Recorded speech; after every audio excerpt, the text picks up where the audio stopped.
Oh, you know what I love? Sports. I love sports. Sports. When It comes to Texas A&M. Where are you getting this information?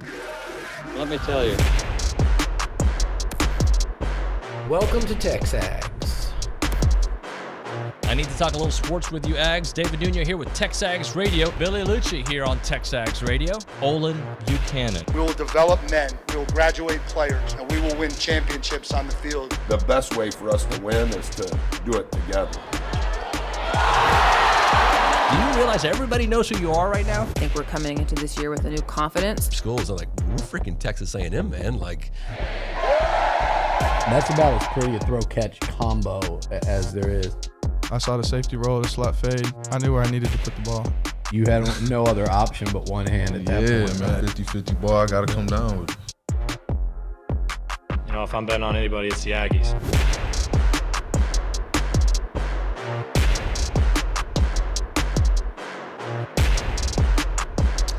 So it's going to be hard to top yesterday's show. Very hard to top Olin Buchanan from 8:35 to 9:35. That was fun. It is TexAgs Radio. We are presented by David Gardner's Jewelers, Rollo Insurance Studio, Go Hour, presented by The Warehouse at CC Creations. This is Coffee Talk, presented by TexAgs Coffee. Beat the hell out of morning by going to texags.com/coffee. I'm David Nuño. He's Olin Buchanan. Today is Thursday, February the 15th, 2024. So, not that we're going to celebrate our win yesterday, getting Coach Elko on the show, because it was great and some good information. But something he said yesterday struck with me, especially when I'm reading this note that our producers put together on our show packet. It says Aggies in the NFL draft. 5 Aggies invited to the 2024 NFL Scouting Combine. The names, you should know them: Anaya Smith, Layden Robinson, McKinley Jackson, Edgerrin Cooper, and Damani Richardson. And I want to spend some time talking about those guys. But one of the things that Coach Elko said yesterday was that don't judge us on the right now, right? Like, obviously it's results business, but judge us like how many guys we get to the NFL, because that'll tell you the kind of caliber of program that we're putting together.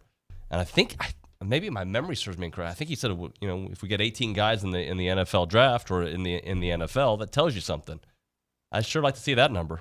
Well, I wonder if, I doubt he means 18 guys all in one draft. Right. But maybe at one time. If you have 18 guys on your team on a specific team that went and, you know, was drafted over a 4-year period, 3-year period, whatever. Yeah.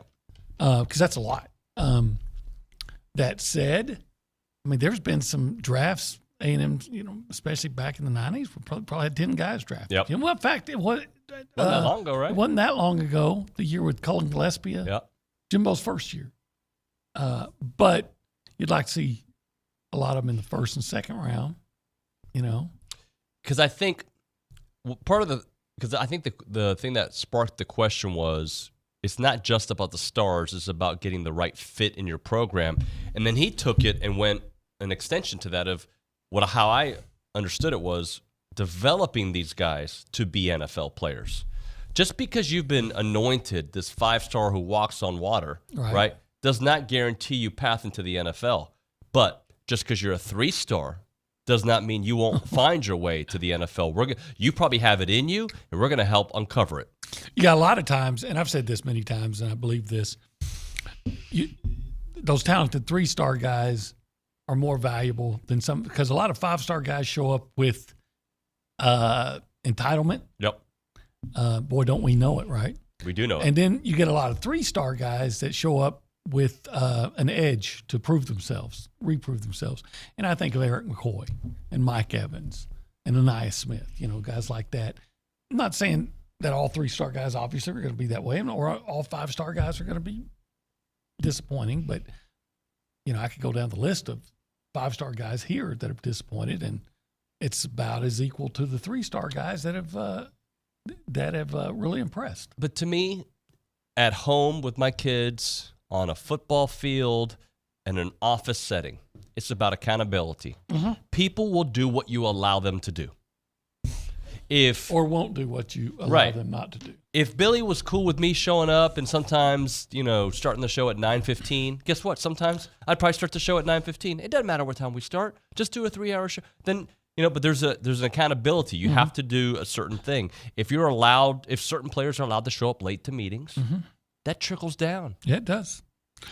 I was not here at the time, but I was told after I got here that for all the good things Mike Sherman did, that one of his shortcomings was coming from the NFL, he just expected the players to be mature enough and dedicated enough to handle their own workout assignments, in the off season. And they didn't.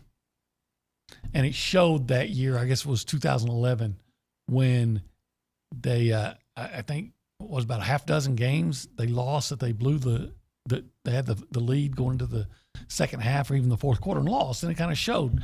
And then we've also talked about this before, when A&M has had good, strong, well respected strength and conditioning coaches. What do you know? They've had pretty good teams. But I think all of what you're talking about is culture. It's culture, yeah. Are you going to work harder?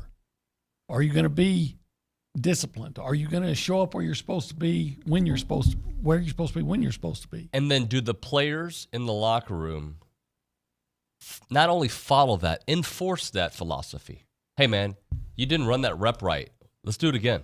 And then can the younger players or the other players take that information and use it in a constructive way as this guy's got my back. He's trying for me to be the best, as opposed to, why is this dude telling me what to do? Some do, some don't. But the best teams typically are teams where your older players and established players are dedicated to that culture. Yep.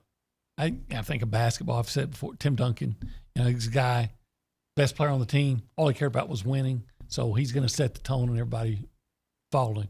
So I know in 2012, when A&M was so good, they had Sean Porter.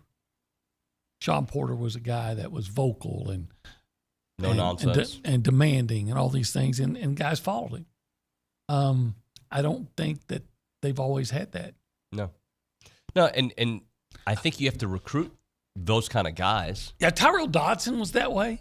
Maybe it's a linebacker thing, but Tyrell Dodson was that way because I saw him get on guys before. Yeah. But I think that A&M, it strikes me that lately that they've had guys that were more comfortable leading by example, which is great because you got to do it. It's hard to hold somebody accountable when you're not playing well, but maybe having to force the vocal leader type of thing. We're in a different time. We talk about it all the time, but James Franklin had a great bite yesterday, and I'll probably read it on the show at some point. I got to look for it, but talking about how, if you don't give me a chance, you chose this university for a reason. If you don't give me a chance to teach you and develop you, and you just leave in a moment, what are we doing here? And at the end of the day, these kids have the power to go whatever, dude, I can go make money over here. I can go play here. This guy's promised me a Ferrari and a starting job, and I'm out. And when you're 18 years old, when you're 30 years old, sometimes it's hard to think about what life is going to look like in 10 years. Yep. You don't know. But you think you know, but you don't. And that's the power of wisdom. Yeah, it's true.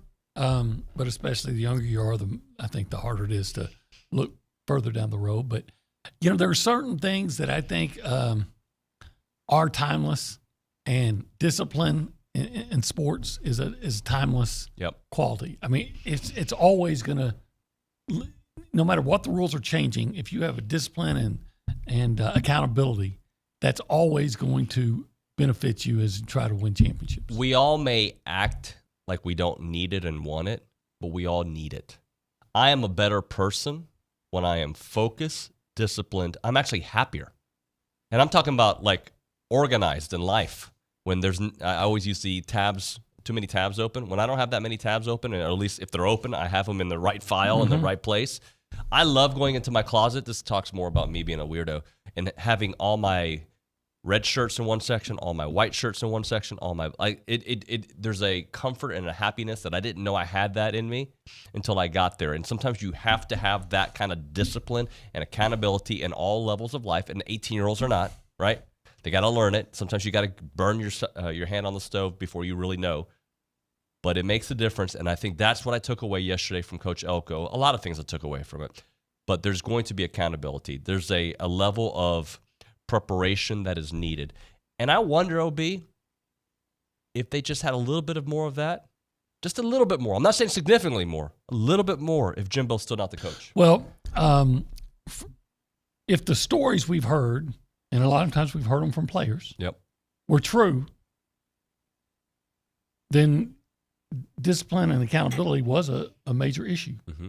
And, yeah, if you clean that up, sometimes you got to let a player go, and you got to let him go in a spectacular fashion to get everybody's attention. By the way, that doesn't mean just yelling. Jimbo was known to yell, right? Yelling is a Band-Aid on the moment. Accountability means you do this happens. By the way, there was accountability for Moose. If we disagree or agree, there was a rule set in place, and he didn't get to play the rest of that game. I wish it didn't tarnish their relationship on the field the rest of his career there. Yeah, because he was great against LSU, and he's really good whenever he played. I think it strikes me that with Jimbo that there was accountability. It was just inconsistent. Yeah. Okay, this guy did something. I'm going to hold him accountable. This guy, we're going to let him have a pass.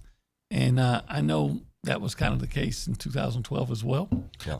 With certain players got a pass and certain – and you can probably guess which one. But more often than not, you gotta let everybody know that this is how we're going to do things. And if it's not for you, then move on.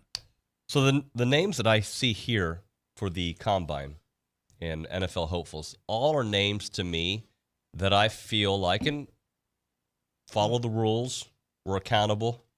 For instance, I think Layden Robinson did not have the best 2 years stint of his career the last couple of years. Agree. The guy was a pro, though, coming to work, always came, had the right attitude, said the right things. He handled his business the right way. Anaya Smith, absolutely. Without a doubt. McKinley Jackson, another guy. Yeah.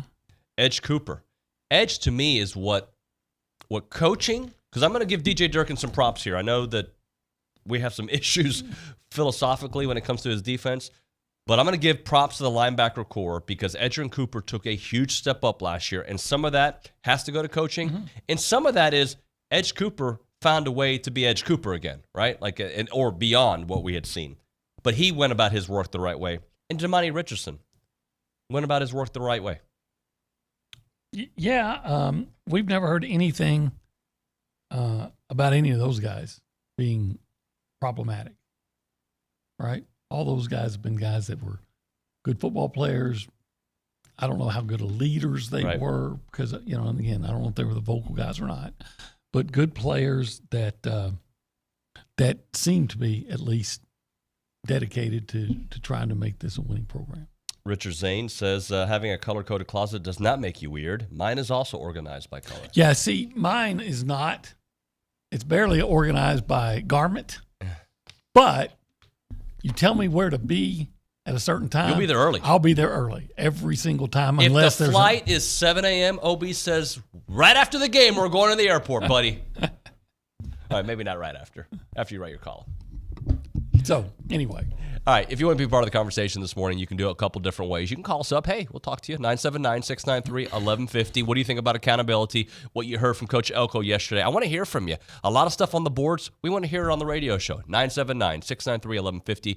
You can call us up on that Brian Foley Law hotline, or you can text us at that same number, 979-693-1150. We go behind the glass and say hi to Nick Savage. Nick, 14,000 subscribers. Finally on the YouTube page. Yeah, we got to shave something into Luke's head. But anyways, you're giving me some Jocko vibes there, David, a second ago with you talking about accountability. Accountability and all that. So I love it. Well, look, if I ran a football team, I would run it very similar to, I've never been in the military. I'm not even close to being qualified for that. But I love the mindset that they have there about how they go about their business. And that's how I would run my team, but with a lot of love, too.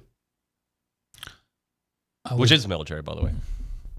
It would depend on what level. Did you say an NFL team? Or just a football team? Yeah. Yeah, I would. 18-year-old men go into the Army can handle it. I think 18-year-old men go into college football. Now, I'm not saying being mean. I'm not saying hazing. I'm not saying that. I'm just saying, the level of discipline required. Discipline, yeah, without a doubt. I think I think that teams that are undisciplined, and it starts with simple things or what you think silly things in practice and certain things. Make sure you're lined up the certain way. Yep. In calisthenics, some coaches want everything the same, and you think, well, why is this important? Well, it's trying to build a habit to always do to be disciplined and do it the right way. When you but cut the corners, teams that are not, those are the teams you get down on, and we've seen it here. You get down on the goal line and somebody jumps. I believe when you take shortcuts, it opens the door for other shortcuts. True. If you don't open any shortcuts, you can't make another mistake, right? Like diet, for instance. You have one piece of cake. You know what? I'll have another one. It's easy. Once you said yes, it's easy. What flavor cake are we talking about? I bought my wife yesterday, as I do every Valentine's, and the kids too, the girls. I got caramel sundaes. That's what I'm thinking about. But what I don't do flavor cake. Frosting sucks. Oh, man. Like, it's like the first bite, it's like, oh, it's pretty good. And then it's just like, I'm good. I like cake. I bet you do. Much. Cake by the ocean, right? I like it anywhere I can get it. Yeah. I bet you'll have a lot of cake by the ocean. If I'm at the ocean, somebody bring me some cake, I'll eat it. Yeah. Nick, where were we? I don't know. All I'm looking forward to the rest of the show, hopefully no more cake talk, is Coach Schloss coming on later on at 9 o'clock with Richard Zane. Hopefully we kind of get an idea of what that starting rotation is going to look like maybe, and maybe he'll drop some nuggets about what the lineup will look like. So I'm really looking forward to that. That'd be like Aggie icing baseball. on the cake. Yeah, 100%. By the ocean. Jared Schultz, shout out to you. Let's go to the Angry Elephant News and Social Center. Kaylin Torn is in the house. Kaylin, what's your favorite cake? I'm with David. I don't like cake either. I'm more of an ice cream type of girl. Well, I don't discriminate. What flavor? Ice cream. Of ice cream? Yeah. I like strawberry. Strawberry? Yep. OB, what flavor of ice cream? Pralines and cream. That sounds fantastic. It is actually pretty fantastic. Yeah. Have we ever had ice cream at the same time? I don't think so. And I've sworn it off. Really? We have ice cream in the freezer. I'm not eating any. Now, I did have some on Super Bowl Sunday because Irma So it's a holiday. made some. Basically, it should be. It is a holiday. But and we said that's it. Super Bowl Sunday is more of a holiday than Valentine's. Well, hell yeah. Word. Miss Torn? Yeah. You got awkward on there. I know. I apologize. I'm good. I was going to let y'all go. We've got a lot happening in Aggie land and around this weekend. A&M's women's basketball team is hosting Vanderbilt tonight at 8 p.m. Revenge! Come on, It goes better for them. Yeah. They're 5-5 in the SEC, coming off 2 road victories against Ole Miss and Kentucky. They have an 11-2 record at home and are beating teams by an average of a little over 21 points in Aggie land. They are ranked number 8 in the nation in rebounds at about 11.2 per game. Forward Janiah Barker is on a hot streak right now of 18 points and 7 rebounds per game. And we talked about it a little yesterday, but head coach Joni Taylor was just named assistant coach for the 2024 USA Women's Basketball National Team, and this is her 6th assignment with the USA team. She's awesome. She is. She's doing a magnificent job with that program, taking where they were just last year. Yeah. And I mean, they are a realistic contender to get into the NCAA tournament, which is remarkable considering where they were last year. I don't think I've ever asked her where she stands on Michael versus LeBron, but I think I know the answer to it. Well, she's smart, so is Michael. But secondly, the name of her dog, Jordan. Oh. So I think that settles it.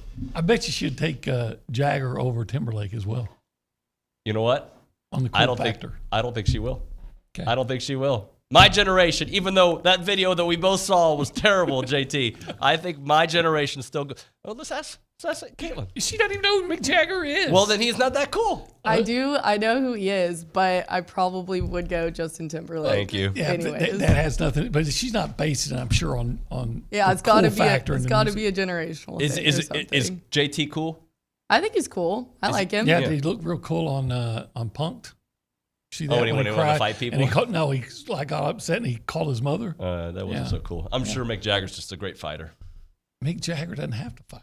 He's so cool. He's so cool. The people fight for him. You think Mick Jagger and Chuck Norris hang out?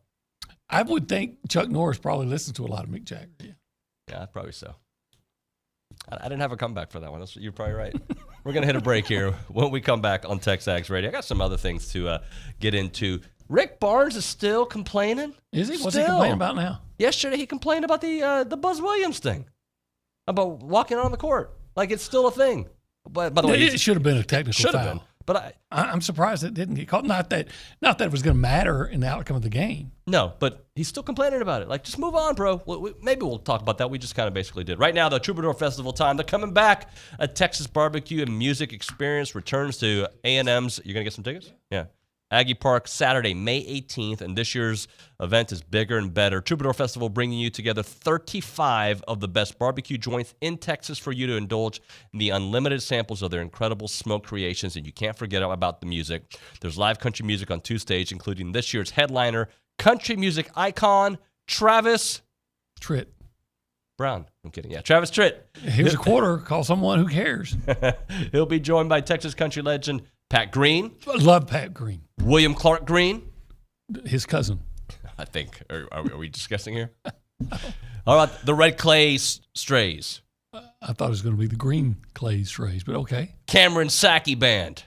Don't know him. Oh, Cameron Sackey's huge in Texas country. Whether you want to experience the barbecue and concert or just concert itself, there's a ticket for you. Tickets are on sale right now at troubadourfestival.com. That is troubadourfestival.com. So get yours now, and we'll see you at Aggie Park for the Troubadour Festival. Again, that is coming up on Saturday, May the 18th.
Coolest 90-year-old outside of my dad out there, Mick Jagger. I've never met your dad, but he sounds like a pretty cool guy out there playing golf at 90 and 93 years old. 93, beat COVID, beat a heart attack, beat hip replacement surgery. Dude's balling. All right, it's TexAgs Radio. We are presented by David Gardner's Jewelers, Rollo Insurance Studio. I do want to give a shout out to Ethan. Ethan on the YouTube page. I don't know if I think you were here yesterday when I mentioned it. He mentioned he was interviewing to get a fire job. He got it. So congratulations to Ethan. He will be. I'm not sure what city, but congrats to Ethan for that. Excellent. Yeah, let's go to the Angry Elephant News and Social Center. Caitlin, I think we got a few text messages to pay off. Yeah, we've got some in here. We've got Bosis from Katie says, "Morning, guys. I love what he said. No BS, coach. If you're a 3, 4, or 5 star, it does not matter. There are no rules to be followed. I love that. Hope it stays that way every year, not just the first year." No rules to follow, or many rules to follow? Sorry, there are rules to follow. Yeah. There are rules to be followed. I think they will. I think Elko strikes me as a guy that says, "Hey, this is how we're going to do it." The thing that strikes me the most, I feel like I'm talking to Mike Elko when I'm talking to Mike Elko. Yeah. Right? Like that's who he is. Yeah, I agree with that. When there's certain coaches, and Jimbo, I think Jimbo was Jimbo, but like we didn't. Sometimes he had a lot going on, and too much going on. Sometimes and here's the deal. I liked Jimbo personally. I thought he was a likable guy, but it got to where, very defensive. Sometimes he'd say so many things that he sounded like a politician talking, just there's so much word salad that you came away with, what did he just say? But at the end of the day, I don't care if you're rude if you win. Like, right, I'd rather you be polite. Don't get me wrong. He wasn't that rude very often. He wasn't. It's not that. But you're right. At the end of the day, a lot will be forgiven if you win. If you win a bunch of games, like I said, if Elko is consistently winning 9 or 10 games and never wins a national championship, yeah, I'll be sad. I won a national championship. But he will be looked upon in the RC level. Yeah, but RC got fired. RC did get fired. And I think he, personality-wise, I think he has some similar traits to RC. Yeah, he does. Caitlin, what else? Yeah, from San Antonio, we got The Athletic had a good piece on this last year. Over the last 10 years, Texas A&M had 13% of its 4 stars drafted in the NFL draft, which was one of the bottom 10 percentages. SEC teams often on our schedule, such as LSU, who had 34%, and Alabama with 31%, were in the top 10 percentages of getting 4 stars to the NFL. Recruiting at a high level is necessary, but that is just the starting point. Development at a high level. You got to develop them. And, I always think about Speedy Noyle. Yeah. When he got here, he looked, as a freshman, he looked like a budding star. And he never got better. In fact, he kind of declined. He was one of those guys I kept on waiting. Like, this is going to be the time. What you saw as a freshman, man, they got something here, and then they got Christian Kirk. Oh, look what you're going to have with these 2 guys. Yeah. And Kirk was developed, but Speedy didn't. All right, let's. I did not know we had a caller. Let's go right now to the Brian Foley Law Hotline. We've got Smith in the house. We'll talk a little accountability. Smith, welcome to TexAgs Radio. What's up? Yeah, you was talking about accountability. I'm sitting there watching. You got to start at the top. When Jim Fisher got that 10-year contract, yes, sir. Y'all didn't do nothing but blow that man head up. Well, never thought about how 10 years he was going to perform. At the time, yeah. And then you turn around and give him all that money. I didn't give him. Hey, Smith, welcome to my show. I didn't give him any money. Well, you down there, and I'm sitting there watching your show. It says Texas A&M radio station. No, it doesn't say that. So what I'm saying is, it says TexAgs. When the man come in, y'all gave him all that money. Didn't give him a dollar. For 10 years. I've never given him a dime. And you know how the world operates. No, couple things. We did not play a part in the financial contributions to Jimbo Fisher's lifestyle. Nobody in this building did. So just so we're clear, I agree that when you get a 10-year deal, right? Like, you call your own shots and you don't care. Yeah. And that part, you are 100% correct, Smith.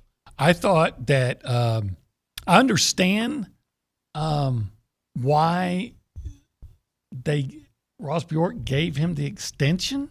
I thought it was a bad idea. But I got it. But I understood because at the time they had just finished number 4 in the country. Yep. And LSU wanted him. Yep. And if you let him, after the best season you had the best finish you had had since you won the 1939 national championship, the best final ranking, if then your primary rival to the East takes him away, you as Ross Bjork look really bad. Right. But, and I've said this on this show, I've said what they should have done was say, hey, you know what, we'll give you a bonus.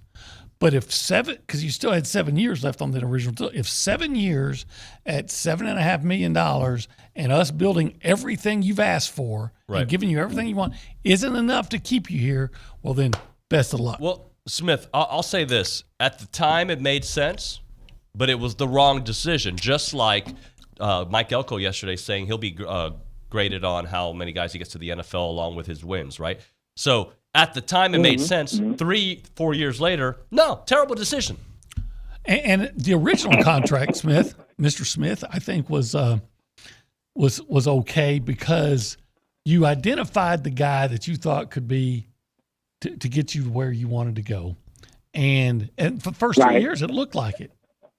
And had you not given him the extension, you might have fired him a year earlier. Mr. Smith, you just find our show for the first time recently. I really appreciate you calling in. Yeah. This first time I've done because y'all, I'm talking about this is not the first time the Aggies did this. You know that boy in front of him, they fired him. At the same time, they had to pay that guy $15 million to leave there. Yeah. Hey, Mr. Smith, I'll throw this in there. Okay, Outside of Nick Saban, maybe Kirby Smart, a lot of people leave with some money. Yeah. Tom Herman, Charlie Strong, a lot of people have left jobs around college football with a paycheck. Kevin Sumlin actually got $25 million to go. Okay. And so that's $100 million over the last 10 years or so that A&M has paid football coaches not to coach. Mr. Smith, you call back sometime, all right, sir? And thanks for listening. Yeah. Thank you, sir. Appreciate you. I think I'm changing the style of the show. We're becoming a caller-driven show. We've always been like information. I think we're going call. I like that, Mr. Smith. I don't mind calls. I don't either, but I usually don't do my show like it's. We have segments for that. You know what? Let's just freaking open up the phone lines. Now, one time, Gabe and I had a guy call in and dropped an F-bomb. That's not good. Yeah, so we get fined. We kind of relaxed on the calls there for a while. Yeah, well, Smith can call anytime. We didn't have the 5-second delay. I'm glad that I paid part of Jimbo Fisher's salary, though. That's what I'm proud of. That I have that much money that I can tell him to goodbye. I just wish that they had not given him the 3 more years, the extension, because it just feels like that Jimbo Fisher's approach to coaching that team changed after that. If Mike Elko ends up winning a national championship, then they'll good. give him a 10-year extension. No, well, but regardless, good. It got us Mike Elko. The Jimbo deal got us Mike Elko. So there's that. We'll see how that works out. I'm cautiously optimistic, though. All right, let's hit a break here. Did you or someone you know graduate from Texas A&M within the last 12 years? Are you leading by example in business or in service? If so, you need to reach out to the Association of Former Students who want to nominate or want to invite you to nominate yourself or someone that you know for the 12 Under 12 Young Alumni Spotlight. So each year, the association recognizes a dozen Aggies who have graduated within the last 12 years for their business accomplishments, civic or military service, philanthropic efforts, and outstanding representation of A&M's core values, excellence, integrity, leadership, loyalty, respect, and selfless service. Previous year honorees have included leaders in business, higher education, architects, petroleum. 2024 nominations close Sunday, March 31st, so be sure to submit a nomination soon. To learn more about the recognition, submit a nomination, visit tx.ag/12 Under 12 nominations.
TexAgs Radio presented by David Gardner's Jewelers here in the Rollo Insurance Studio. It is the Go Hour presented by the Warehouse at CC Creations. Maroon never looks so good with Maroon U.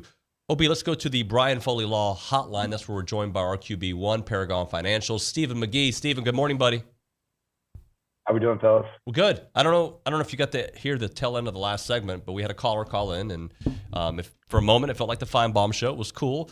And now the floodgates have opened, so we've got a caller who wants to ask a football question. So we're going to go back to the Brian Foley Law Hotline and let Ross ask his Aggie football question. Ross, welcome to TexAgs. Hey, thanks. I'll be quick. With all the success that Elko had in the offseason, I want to hear what McGee's take is about what success looks like for the real season. Thanks for having me. Hey, Ross, we appreciate you, sir. Giggling. Stephen, we had Elko on in studio yesterday. It was awesome. Great 30-minute conversation. What do you think success looks like for him in year one?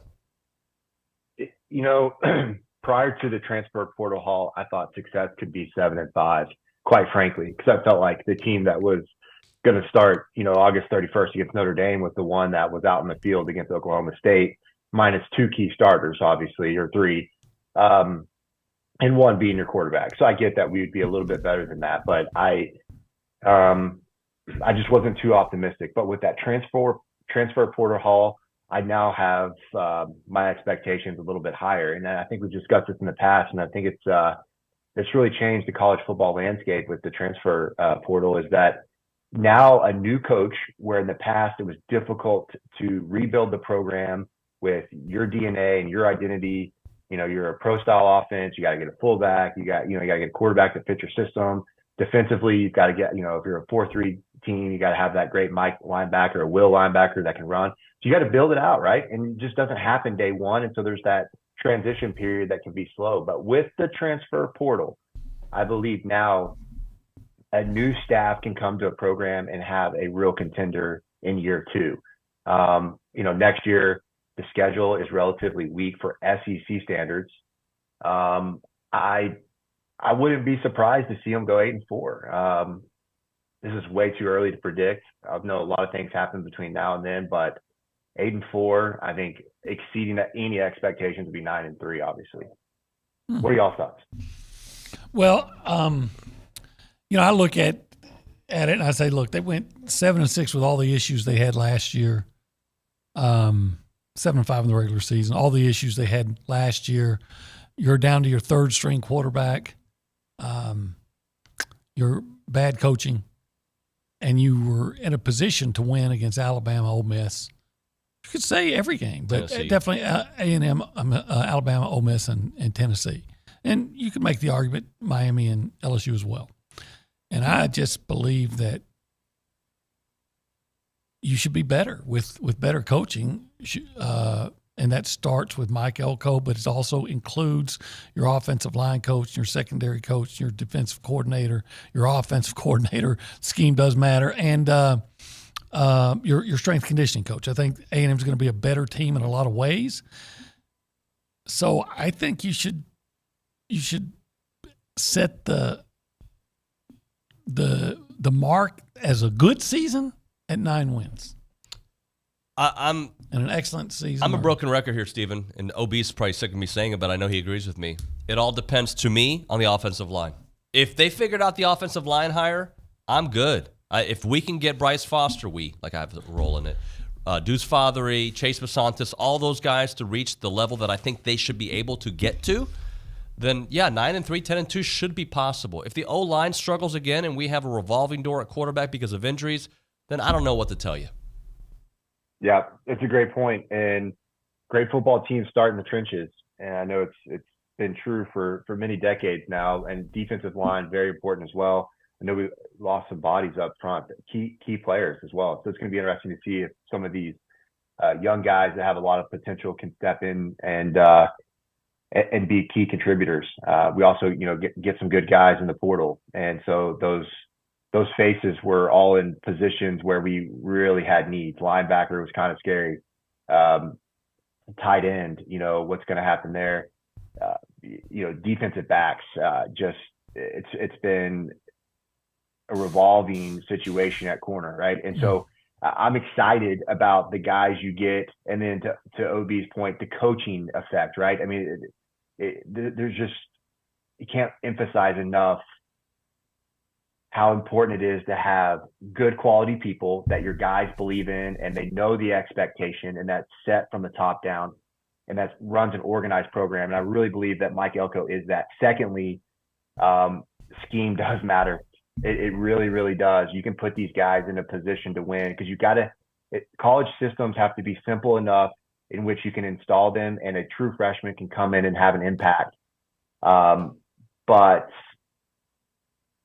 I've seen it time and time again where I feel like scheme and coaching has held us back, and I feel like it's most of the time at the assistant coaches, level. Talking to Stephen McGee here on TexAgs Radio on the Brian Foley Law Hotline. I'm going to read you this quote from James Franklin on the state of college football. I thought it was pretty interesting. I think when coaches went too far and were limiting where players could transfer, they were abusing that power. We went from one extreme to another. You can't tell me it's good for the student athletes to transfer 3 or 4 times. Every time you transfer, the likelihood of graduating goes down. I don't think that's in anybody's best interest. Stephen, react.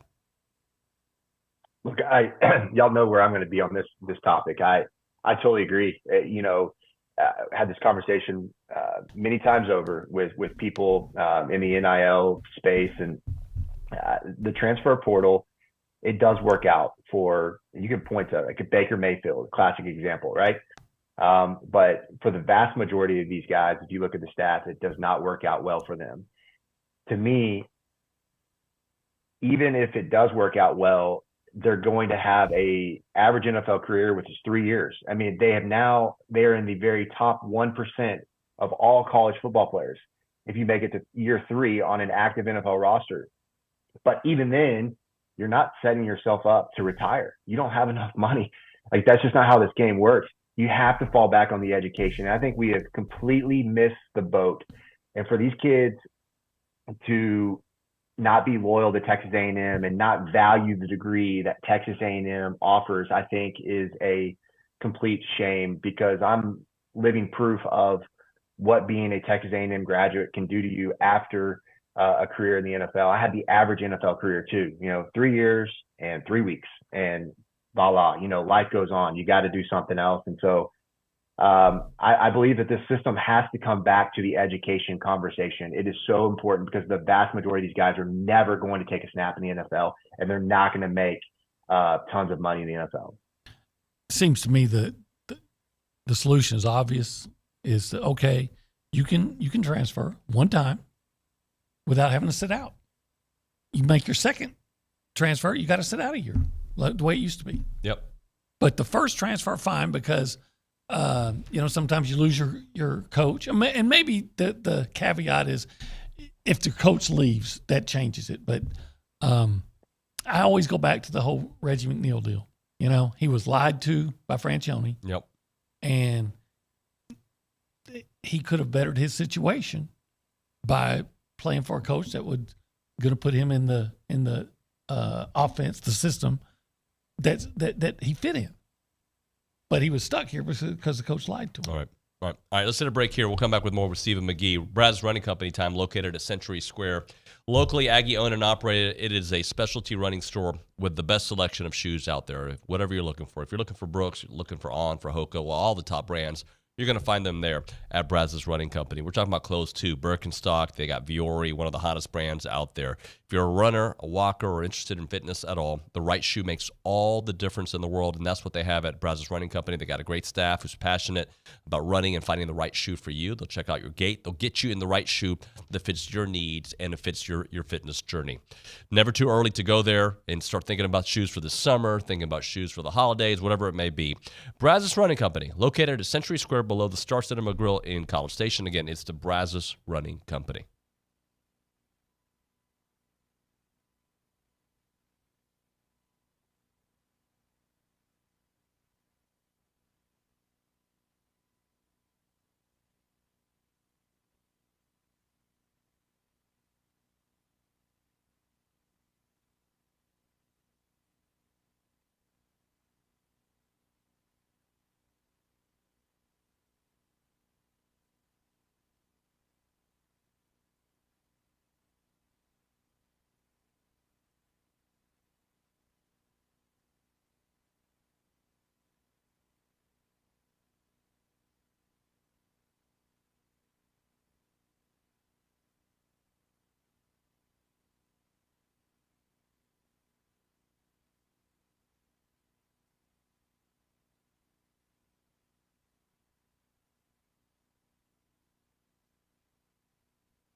TexAgs Radio, presented by David Gardner's Jewelers here in the Rollo Insurance Studio. Go Hour, presented by the Warehouse at CC Creations. We go back to the Brian Foley Law Hotline, Paragon Financials, RQB1, Stephen McGee with us. Let's play a little buy, sell, lease. I know, Stephen, you are a big halftime show guy. You love it. I mean, so we're gonna have you buy, sell, lease the last 3 halftime shows. All right. It was Usher this year. I know you liked it when he took his shirt off. Kidding.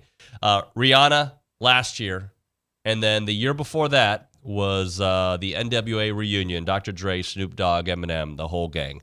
So you got to buy, sell, lease. All right. Though I remember very little, if any, at all of these halftime shows, I'm going to go NWA, buy. I'll lease Usher, and I'll sell Rihanna. But I've got to hear OB's take on this. Yeah. I am going to buy, going into the kitchen to get a snack at halftime. I'm going to lease, going to the bathroom at halftime, and I'm going to sell NWA, Rihanna, and who's the other one? Usher. I'm going to sell them all because that's because basically that's what I've always done the last 3 years. All right. So which halftime show to you was the best? You know what? I'll say this. Way back when, I thought Prince did an amazing show. Prince did great. And I'm not a Lady Gaga fan, but I remember, wasn't she in Houston? She did great, yeah. And I thought that was actually really good. Pretty good. Yeah. McGee, do you remember any that you like? Man, The wardrobe malfunction? Yeah, exactly. As a kid, that one scarred me in a good way, I guess. Were you a kid then? I don't. I'm not into I'm not, you know me, I'm not into the concert culture. Like it doesn't jive with me. I'm not I don't know. But if there was somebody. Show up to a Bad Bunny. Yeah, exactly. I'm not showing up to that. What if there was somebody though? Resonate, who George Strait. George Strait, Chris Stapleton, like that genre, I'd be like, man, this hits. This is the one. I still think Stapleton's performance last year at the Star Spangled Banner, was the best halftime show / musical performance at a Super Bowl in years. I thought it was fantastic. Well, he was fantastic. Well, he is fantastic. So, but he was the national anthem. But the halftime shows, I've gotten where I don't really watch them. Yeah, I don't either. Who's your choice for next year? If you could decide, Dave, who are you picking? Ooh. I mean, I'd probably pick Bad Bunny, but nobody's gonna like that. So let me go beyond that. I think I like your idea of Chris Stapleton. I think that would be something that people would get down with. What do you think? He'd bring in some other duets, and it would be fun. And I'd bring in the coolest guy in the history of rock and roll, Mick Jagger. even at 90 years old, 100 years old. We're still having this debate 3 years later, Stephen. I don't know if you remember it, but we're not going to revisit it. Hey. Just for a moment, you played the position, watching Patrick Mahomes at the end of games. Just how flawless was he, and how great is he? He's so good. I mean, he's going to be the GOAT if he stays on this trajectory. Obviously, there's just no one really like him. You know, he's such a rare talent. He combines the ability. He's got that competitive greatness when it really matters. You remember back in the day, Tiger Woods on Sunday. If he was even close to being in contention, he just felt like he was going to win. And he ended up always winning, I felt like. And that's Pat Mahomes. He's got that competitive greatness. Like when it matters most, even when it looked like they weren't going to have a great team this year, you just feel like they're going to have a chance because of Pat Mahomes, right? Yeah. And he's just so good. He's got it all. He checked all the boxes. He's transforming the game. And I think how coaches are going to view and coach quarterbacks moving forward, it's going to look a lot like Pat Mahomes. Both of those last two Super Bowls, they were in a little bit of trouble. And then he had huge runs, took off like Stephen McGee, and ran his ass 40 yards downfield to set up, game-winning scores. Game-winning score, yep. Stephen, great stuff, brother. We'll talk to you soon. All right, guys. Have a good weekend. See you, man. Run like Steve McGee against Texas. Hey, I obviously have not been keeping up with the news. I knew that there was a shooting at the parade yesterday. I didn't realize how bad it got. Sucks. You can't go to a freaking parade and bring your kids and enjoy. Like, I remember when the Rockets won the championship, everybody, like people you would not think would be friends were friends, right? Like two different groups, two rival gangs and whatever. Like everybody was hugging each other, loving every moment of it. Now you can't even go to. It only takes one derelict, one idiot, to ruin it for everybody. And I guess in this case, it's about 3 idiots. They arrested them all, right? Mm-hmm. Okay. OB? One of them got tackled by bystanders. I love that. Yeah, I love that. Too. Thank you, OB. You bet. When we come back on TexAgs Radio, Jim Schlossnagle, Richard Zane together. We'll have Pat Henry a little bit after that, Jay Holmes, and even Aaron Torres. That and more is TexAgs Radio.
All right, we're back here on TexAgs Radio. We are presented by David Gardner's Jewelers Rollo Insurance Studio. Richard Zane's with me. We'll turn our attention to some baseball. McNeese, it all starts tomorrow, Richard, and we go straight to the Brian Foley Law Hotline. We're joined by Jim Schlossnagle. Schloss, good morning, sir. Good morning, guys. How are y'all doing today? Good, good. I guess we'll start off with this weekend coming up. Just have you figured out, and are you ready to at least tell us the rotation that we're going to see this weekend? Oh yeah, this is super top secret stuff. There's a lot of level of clearance, but Lucci It is Billy Luci's birthday today, right? That's right. Happy 50th, right? Are we allowed to say that? Yeah. I was told that he was trying to keep it a secret, but I think he'll enjoy it. Yeah. Yeah, we're not doing that. Well, anyway, since he's not on and he doesn't have the level of clearance that Big Shooter does, we'll go ahead and let you know. Yeah, Ryan Prager, Justin Lampkin, and Shane Sadeo will be the starters this weekend. And just talk about, I guess, the preparations for those three getting into this first weekend, what you've seen from them. Yeah, they've all thrown really well. As I think we've talked about, or at least I've talked about somewhere, Tanner Jones, the guy we had a lot of hope for. He was just nothing serious. He's just a little behind everybody else because he had some super minor issues, at least minor to this point. He throws a full-on bullpen today and should be available to pitch an inning or two maybe next weekend. But Shane has really stepped up and thrown a ton of strikes and has made some good adjustments with Coach Weiner, and so he's kind of grabbed that third spot. Cortez threw great the other night. All the games count, but Prager has kind of stepped to the forefront and given his age and experience and intelligence and everything that goes with him. We'll give him the ball first, but sometimes people read a lot into that. But all the games are important, and something about the rotation of the earth.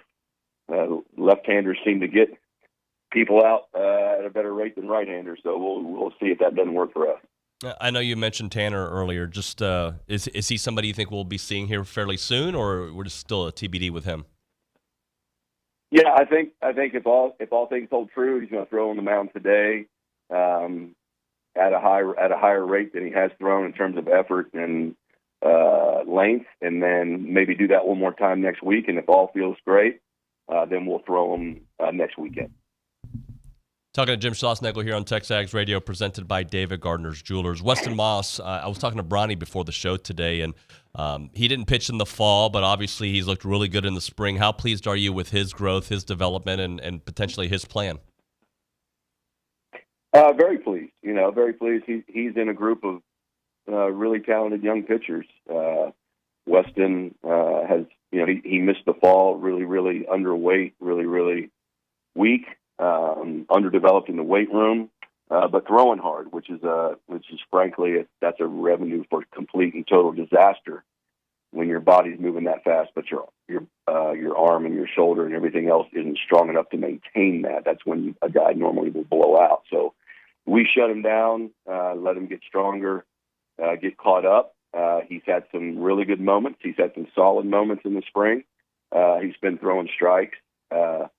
He's behind in terms of workload of those other freshman pitchers like Isaac Morton and Tolik, but he's as talented. So he's a bright spot for sure and a big part of our future.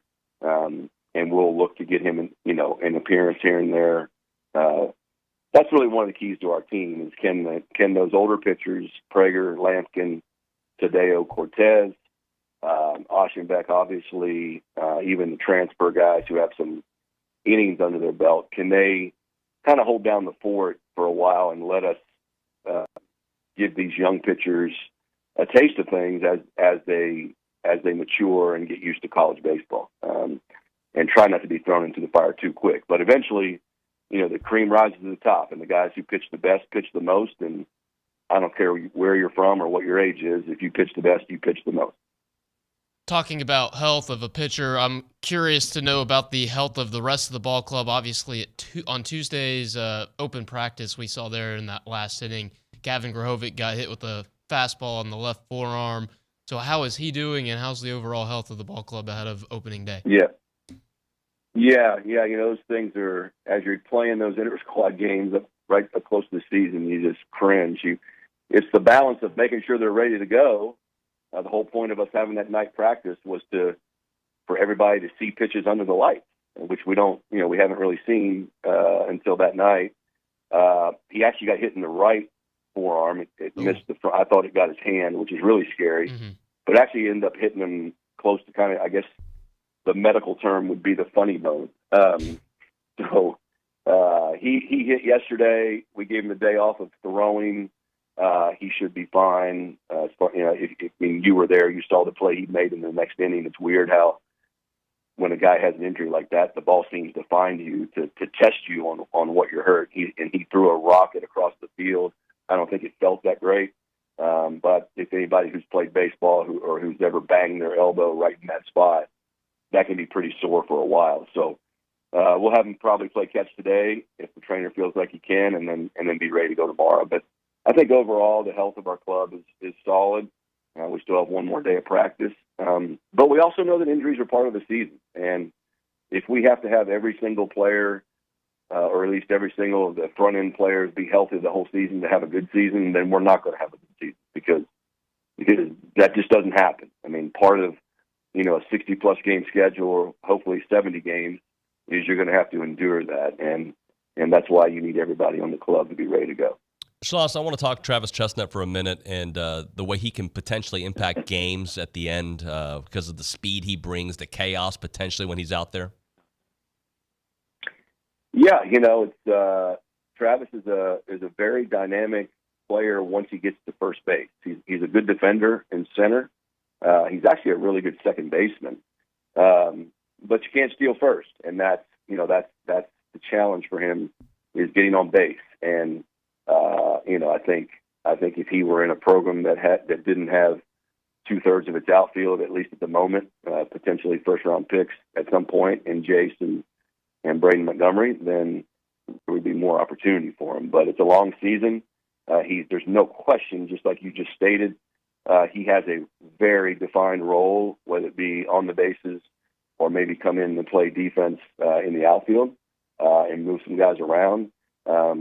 And then, again, anything can happen during the season. As we saw last year, first at bat of the year for Brett Minnick, he ends up, diving into first base and breaking his thumb, and every plan that we had for the season goes right out the door. And so, as a coach, I was talking to one of our biggest donors over the course of the week, and a super successful guy in business. And he said, as a CEO, the best CEOs he's ever been around are the guys that you're constantly thinking about what can go wrong and how are you going to react when it gets to that point, and what's your plan going to be. And I would describe that as me, not necessarily half full or half empty. It's just we know there's going to be adversity, and so when X happens, are we prepared with Y and Z? And the beauty of this team is I think there are some options when we hit those moments, and Travis would be one of those guys that brings a completely different element than really anybody else maybe in the country brings. From one outfielder to another, for the listeners out there, if you haven't caught the video of Hayden Schott being mic'd up at Tuesday's open practice, go check it out. It's hilarious. He brings something special to the table as well, and being inside the locker room and on the field. How important is he to this team, both on and off the field, heading into the opening series? Bobby, well, on the field, he can hit. I mean, he has the ability to hit the ball out of the ballpark, but he's also got some Jack Moss in him where, some of the best hitters, I mean, the reason you hit 360s, 350, those guys that hit for a high average, or at least have a chance to hit for a high average, I'm not saying he's going to do that, but they use the whole field. They can take bad swings and still get hits, and because they're competitive and they stay in an at bat, right? A bad hitter will hook a ball, and strike out. A good hitter will hook a ball, be completely out in front, for example, and then reset the at bat and be able to hit the ball the other way, right? That's the sign of a really good hitter, and we have more than one guy that can do that, and Hayden's one of those. So he's a really good. He can hit, but away from the field and his personality. He just what you said, he brings a lot to the table. What you see on that mic'd up video, that's not an act, that's real. He keeps, I wouldn't say he keeps everybody loose, but he keeps everybody in a good mood, including me, to be honest with you. He and I have some really good back and forth going on from time to time. He's not afraid to make fun of himself. He's very confident in his own skin. He actually has another year left of eligibility after this season. Obviously, we want him to have a great year, and if he gets a chance in pro ball, that'd be great. But we sure would love to have him back. I mean, he's going to be a epic personality to have gone through this program. Schloss, do you feel that you have a lot of options at the end of games, at the back end, different guys you can throw to close them out?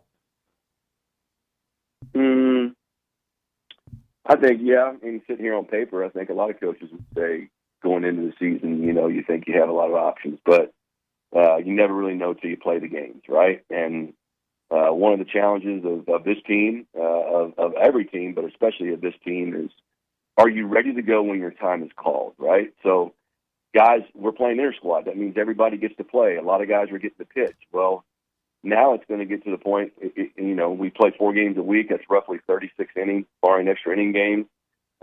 If you only get to pitch once a week or once every 2 weeks, are you ready to go when the time comes? And that's not easy, and in the lineup, there's going to be guys that are shuffled in and out because hey man, if you're not doing great, then we got to try something else.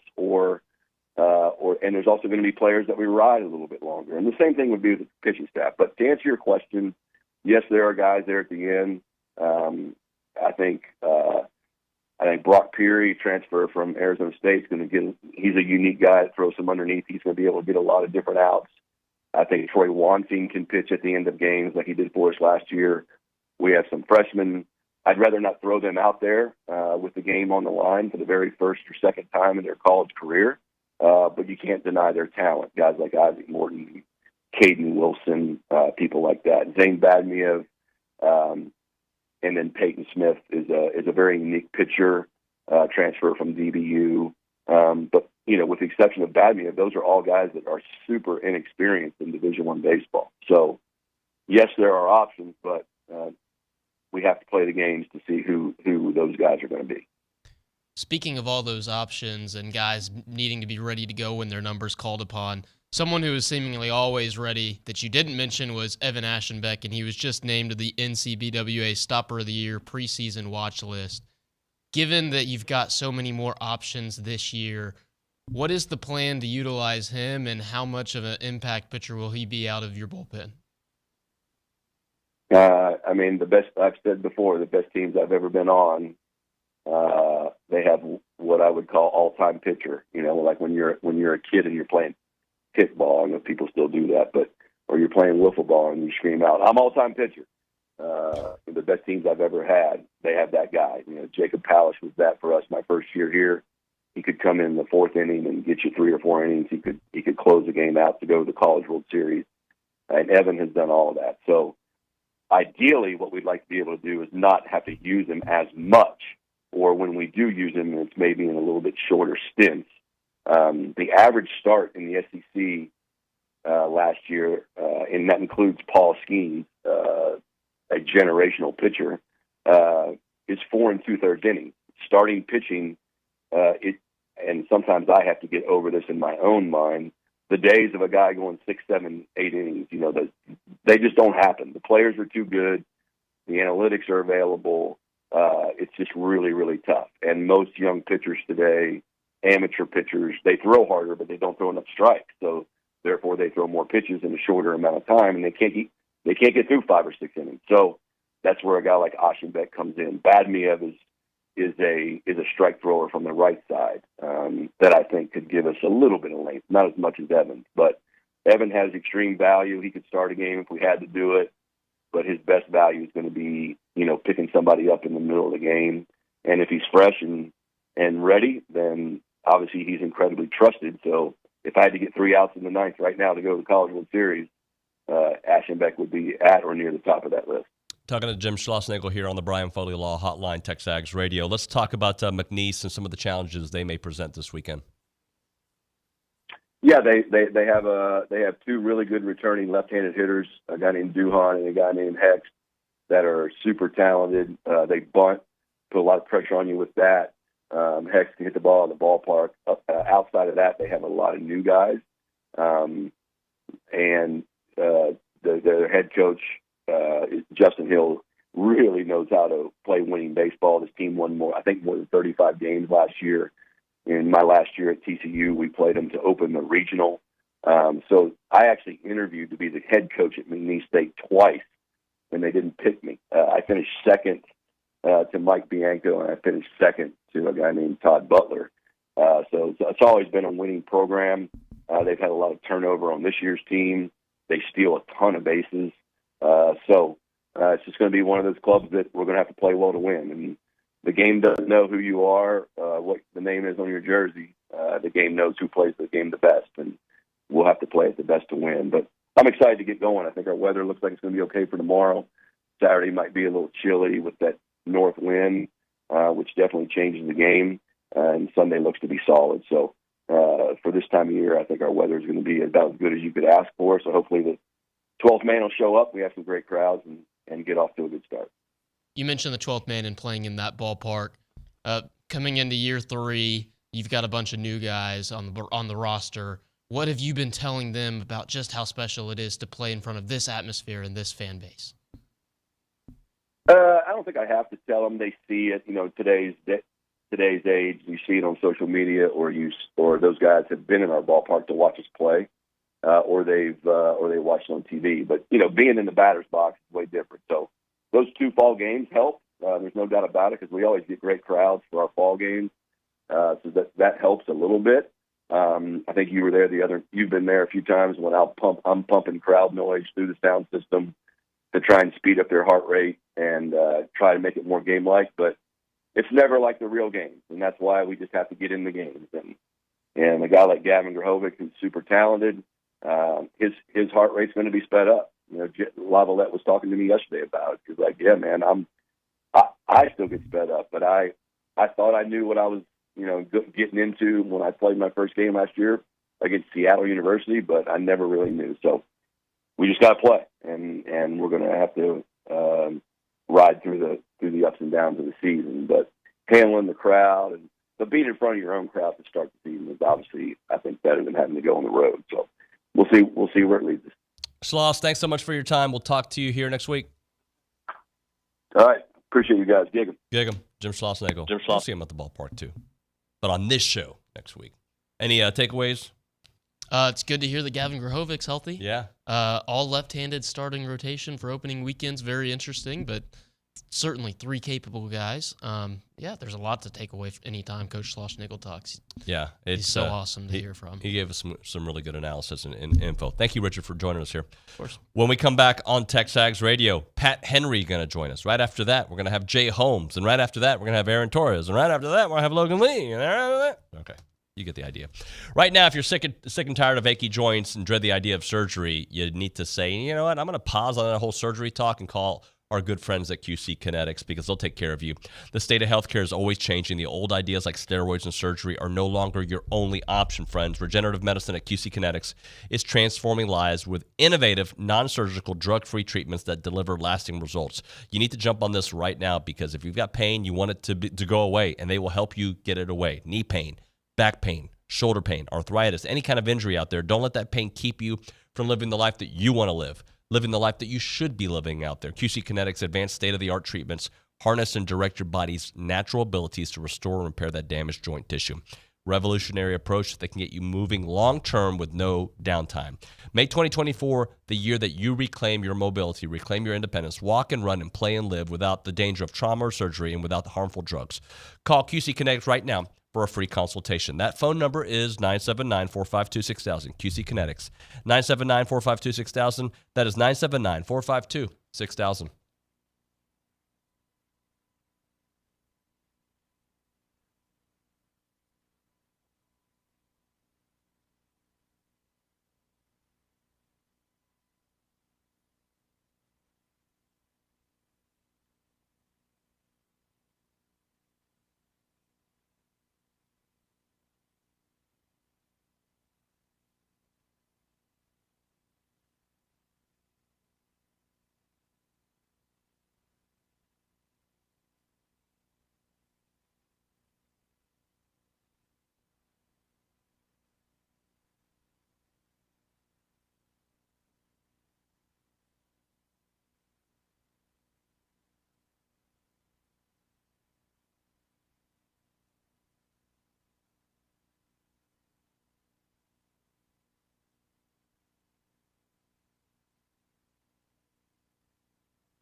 We're back here on TexAgs Radio. We are presented by David Gardner's Jewelry Store here in the Rollo Insurance Studios. Time for our weekly conversation with Pat Henry, brought to you by Brazos Running Company, your local Aggie-owned specialty running store. Save 10% in-store when you mention the code TexAgs10. Coach Henry, how are you? Thanks for letting us come in. Thank you, buddy. You bet. Sorry for the musical chairs. We had a show yesterday that pushed things back, but you're here. I can't believe you let Elko come in and push me away. Well, it wasn't really the elk, all right? All right. It wasn't the elk. Okay. It was maybe that. I kind of understand. We have we had to break it all down. I understand.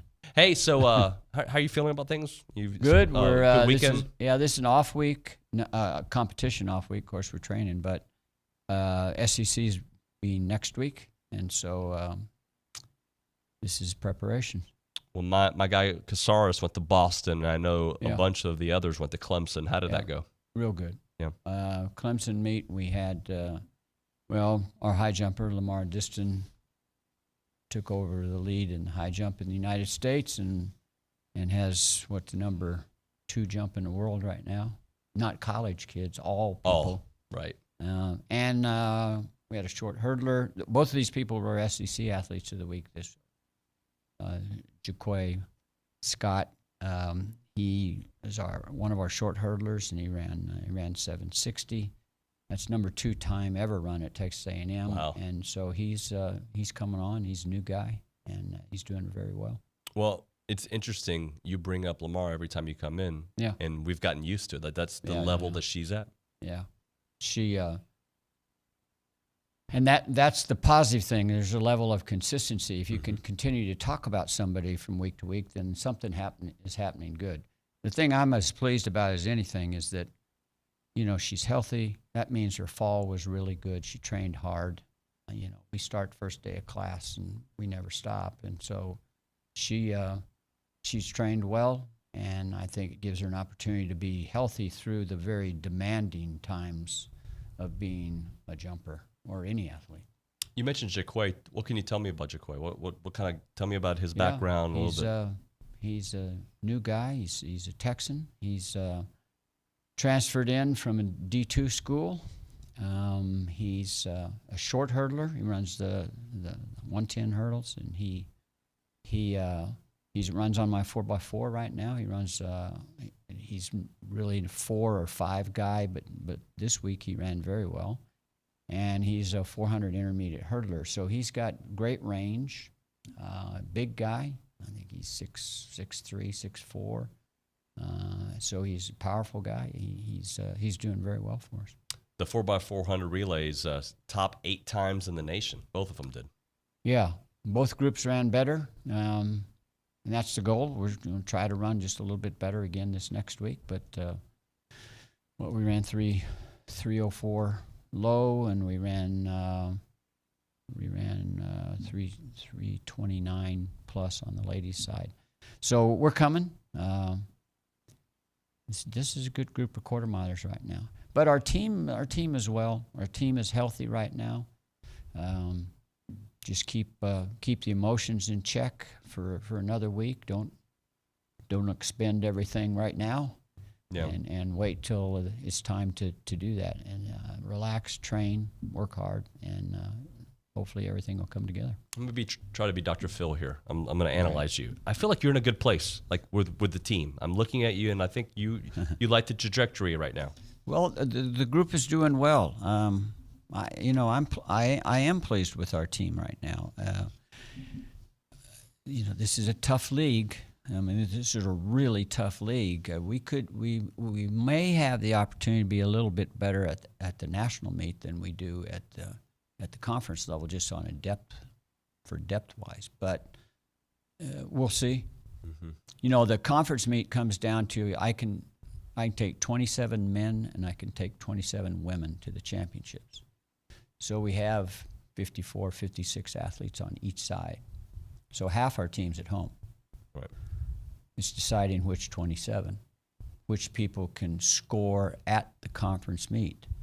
And you can have some people that,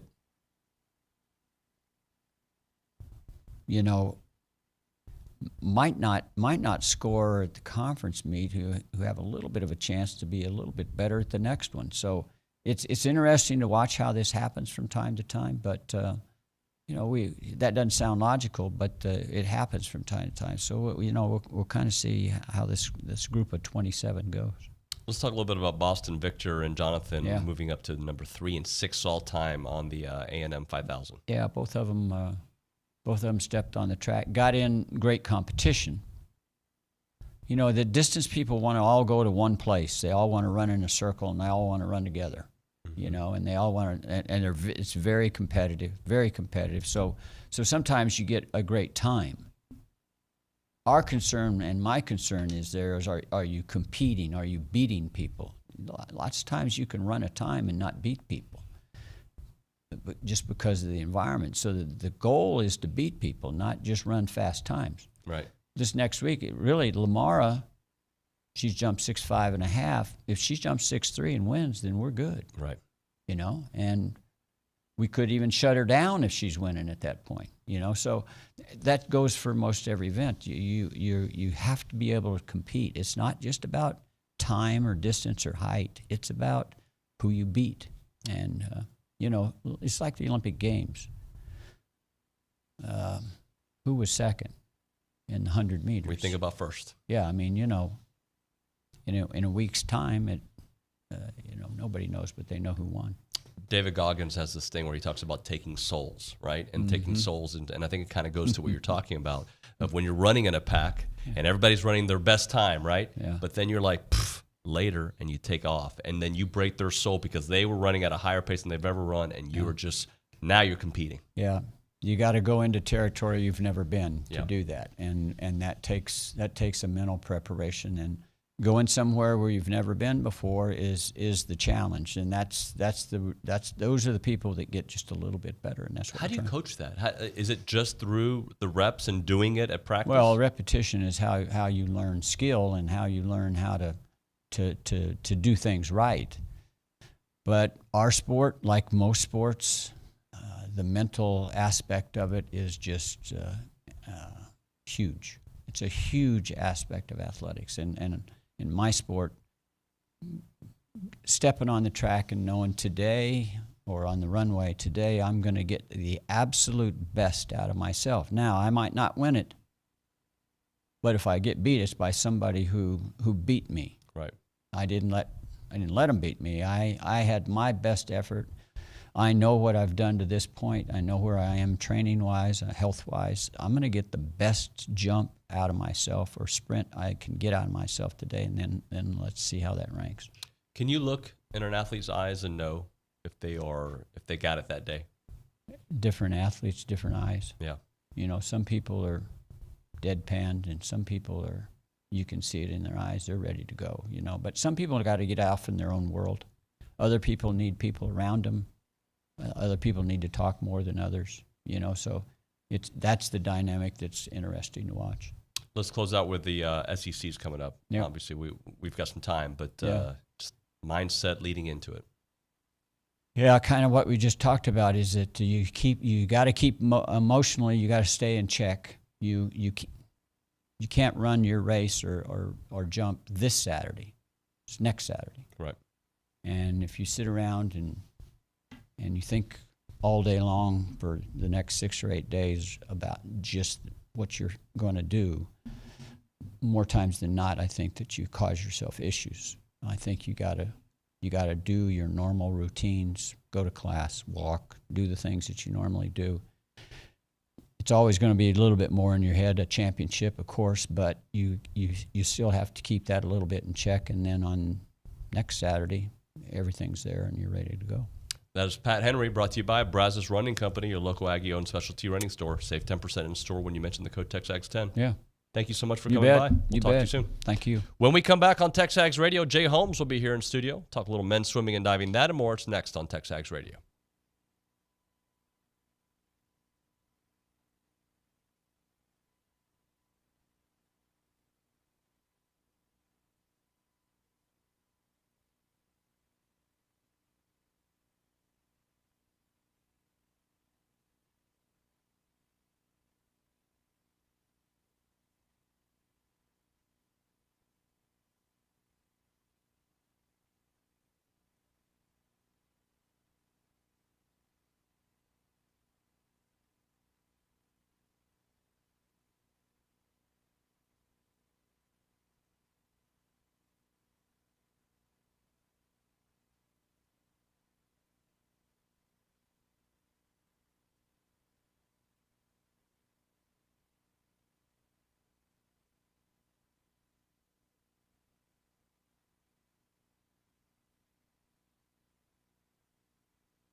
All right, we're back here on TexAgs Radio. We are presented by David Gardner's Jewelers Rollo Insurance Studio. SEC's coming up for men and women swimming and diving. At Auburn coming up very soon. We got Jay Holmes on the men's side to break it all down. My lifting partner. What's up, Jay? Oh yeah, getting some lifts done. Getting some reps in. So you bet. Let's talk about the season. We were chit-chatting a little bit during the break. Really good, undefeated in the dual meets. That's right. A big test still ahead, but just to where we are, you got to feel good about the position. We do. I mean, it's always nice to when your team finds a way to win, and there's been a couple of those meets that we kind of had to go searching for that because it wasn't coming easy, it wasn't pretty, and so for our guys to continue to find a way to do it it's been fun for us. It's been stressful a couple of times, but that's just part of the job. So, yeah, we're excited for where we are, what our team has been able to get done, but we have the ultimate test is coming up next week. Well, stressful too. You were mentioning some of the teams that you still have to face, and right. just so talk about that test. The real test starts with the SECs. That's right, and that's how swimming and diving is judged completely on how you do at this one meet.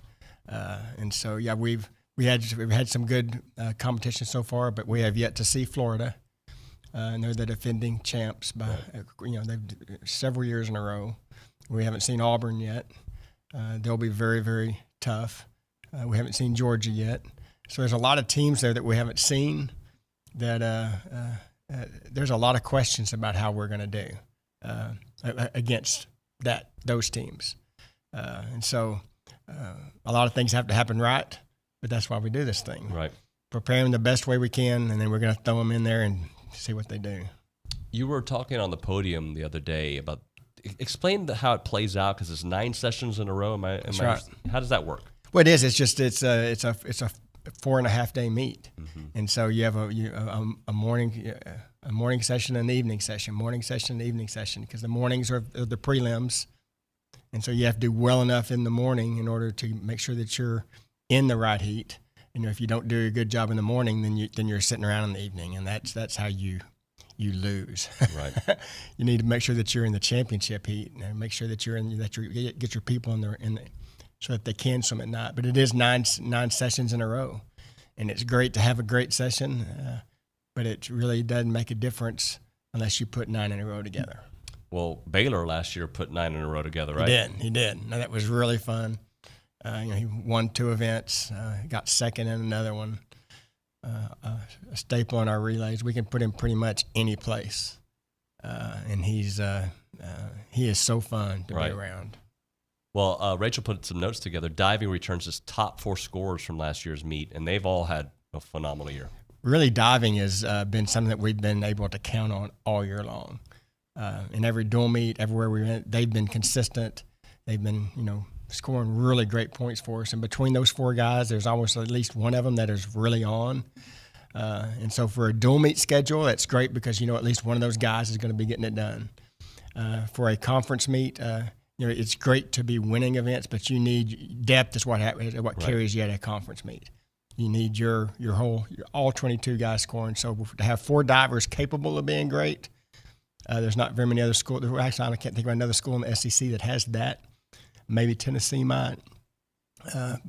But we are excited for what they've got done. I mean, our diving coaches, Jay LaRue and Jeff Rowe, they've helped us be consistent in that regard. Right. And we've gone into a lot of events, and our guys have been 1, 2, 3, 1, 2, 3, and so that's a great feeling for a coach to know. Well, we have diving. Victor won the 1 meter and then earned the silver in the 3 meter. Yeah, always count on Victor. Victor's pretty rock solid, and he has won SEC championships before. Scored at NCAAs. And he's really strong up on the board. Talking about bending a board, right? That guy can bend a board because it's fun watching and see the height that those guys get because they are skying over there. It's not normal. I don't know the answer to this, and it's maybe a dumb question. How does one decide? I'm going to try that. We've all gone to the pool and we jump. It's scary, right? No, it is. How does one say, I think I want to be great at this? I think it's just always happens whenever they're younger. Yeah. And they just maybe their parents put them in the right places, but diving and swimming is 2 different types of mentality. Right. I mean, the swimmers are kind of a little bit more of the grinders, for lack of a better term. We just stare at the black line and train a lot. The divers are most of them are a little crazy. Right? No, I think you have to be a little crazy to be a diver. Yeah. Because they're up there doing, and whenever they miss on a dive, it might be really painful, but they just got to get right back on. Yeah. Get up there and go. And you have, the analytical and the crazy, and it makes a great team, doesn't it? Oh, yeah. It makes for an interesting dynamic, that's for sure. How about Alex holding top 5 times in the nation in breaststroke? Actually, Alex is our highest ranked swimmer right now. I mean, of course, you would think that Baylor would be, right? Because Baylor has so many events.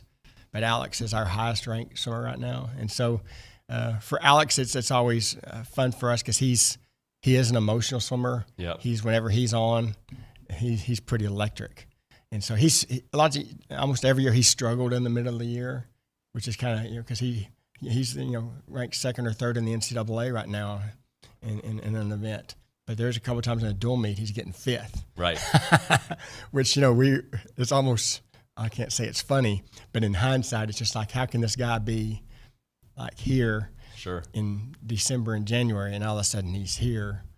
So it's a huge difference, but he does the work. He's fun to be around. It's fun watching him do what he does. But, yeah, he's actually our highest ranked swimmer. He's ranked higher than Baylor. And then let's close out with this. I mean, the competition that's ahead. That's right. But you like the way you were all responding so far to the season, and now it's just go prove it. That is exactly right. And it is going to be a dogfight, or however you want to call it, because it does mean a lot, this conference meet. Yeah. All the teams there, this means a lot to every team there, and this is the test. And ultimately, we want to win this thing. We want to do well enough to get to the NCAA with all of our people, because that's our second test. SECs is always the first big test, right? And then after that, NCAAs. Everybody remembers NCAAs. Sure. And we just got to get our people there. Yeah, I appreciate you, sir. Thank you. David, thanks for letting me come in. You got it. All right. Good luck, by the way. All right. Thank you much. We'll get you when you come back. Thank you. All right. When we come back here on TexAgs Radio, Aaron Torres will join us. We'll go around a little spin in college football and the NFL. He'll talk about the Super Bowl, but quickly, a moment for Caldwell Country Chevrolet. Highway 21 in Caldwell, online, CaldwellCountryChevrolet.com. You go there, you find your website, or you find the deals on the website, and you're going to find yourself a great selection of vehicles. When you go to Caldwell Country Chevrolet, online or in person, you're going to be blown away with the selection, but also the customer service experience that you're going to get. And that does not stop after you buy the vehicle. We're talking about the entire process, before, during, and after. They're going to take great care of you. Complimentary pickup service for all their service customers out there. Locally owned. Aggie alumni are all a part of it, and they're a proud supporter of all A&M athletics. They've done that for a long, long time. That's why Dante Hall, R.C. Slocum, all the guys go there to buy their vehicles there at Caldwell Country Chevrolet. We're talking about a 15-minute drive, the very edge of Bryan to the beginnings of Caldwell. Short conversation away, but you'll see the difference when you step on the lot and do business with the great people there at Caldwell Country Chevrolet. Highway 21 in Caldwell, online, CaldwellCountryChevrolet.com.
It's a beautiful day here on TexAgs Radio. We are presented by David Gardner's Jewelers. We are here in the Rollo Insurance Studio.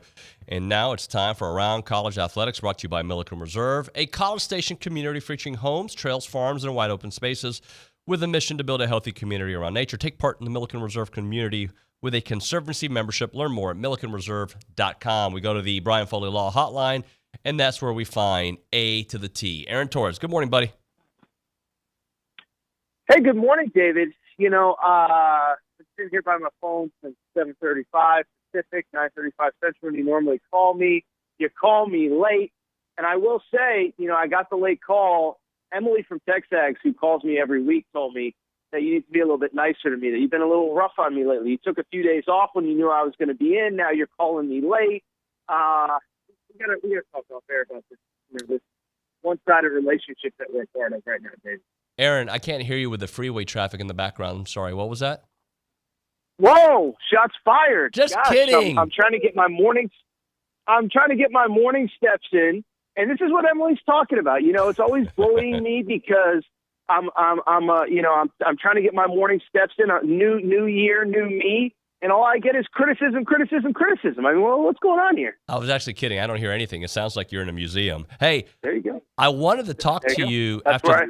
I wanted to talk to you after the Tennessee victory. Unfortunately, I got to talk to you after the Vanderbilt loss. But that's where we are with this A&M basketball team. It's a metaphor for the whole season, man. I mean, you know, and you and I have, I mean, obviously, look, you know, November, December, the primary topic of conversation between the two of us, and I know on your show, has obviously been everything football related, portal, et cetera, et cetera. And so I think it's kind of been glossed over until now. What a bizarre season this thing has been at Texas A&M, and I don't know that you could fully call it a disappointment yet. But at the same time, I mean, I think you sort of can. I mean, this was a team that was picked to finish second in the league. You referenced Tennessee, which was picked to finish first in the league. I still think they'll probably get there by the end of the season. And so you have this great home win, and you follow it up with a loss to what is either the 13th or 14th best team in the league in Vanderbilt. And so it's frustrating. I know Aggie fans are frustrated. And I think the other thing, too, David, is that it's one thing if you're losing games because you're just not good enough, or there's injuries, or there's this, or there's that. I mean, listen, there has been stuff. But for the most part, you know, listen, especially the last couple of weeks, you know, Tyrese Radford's been there, Garcia, Wade. So it's not like you're just down body after body after body or something. I don't know. There's no other way to put it. It's disappointing. And I get any Aggies fan that's frustrated given the excitement coming into this season. AT, one of the things that I read that you tweeted actually was that, you know, a lot of people think that this season in college basketball is wide open.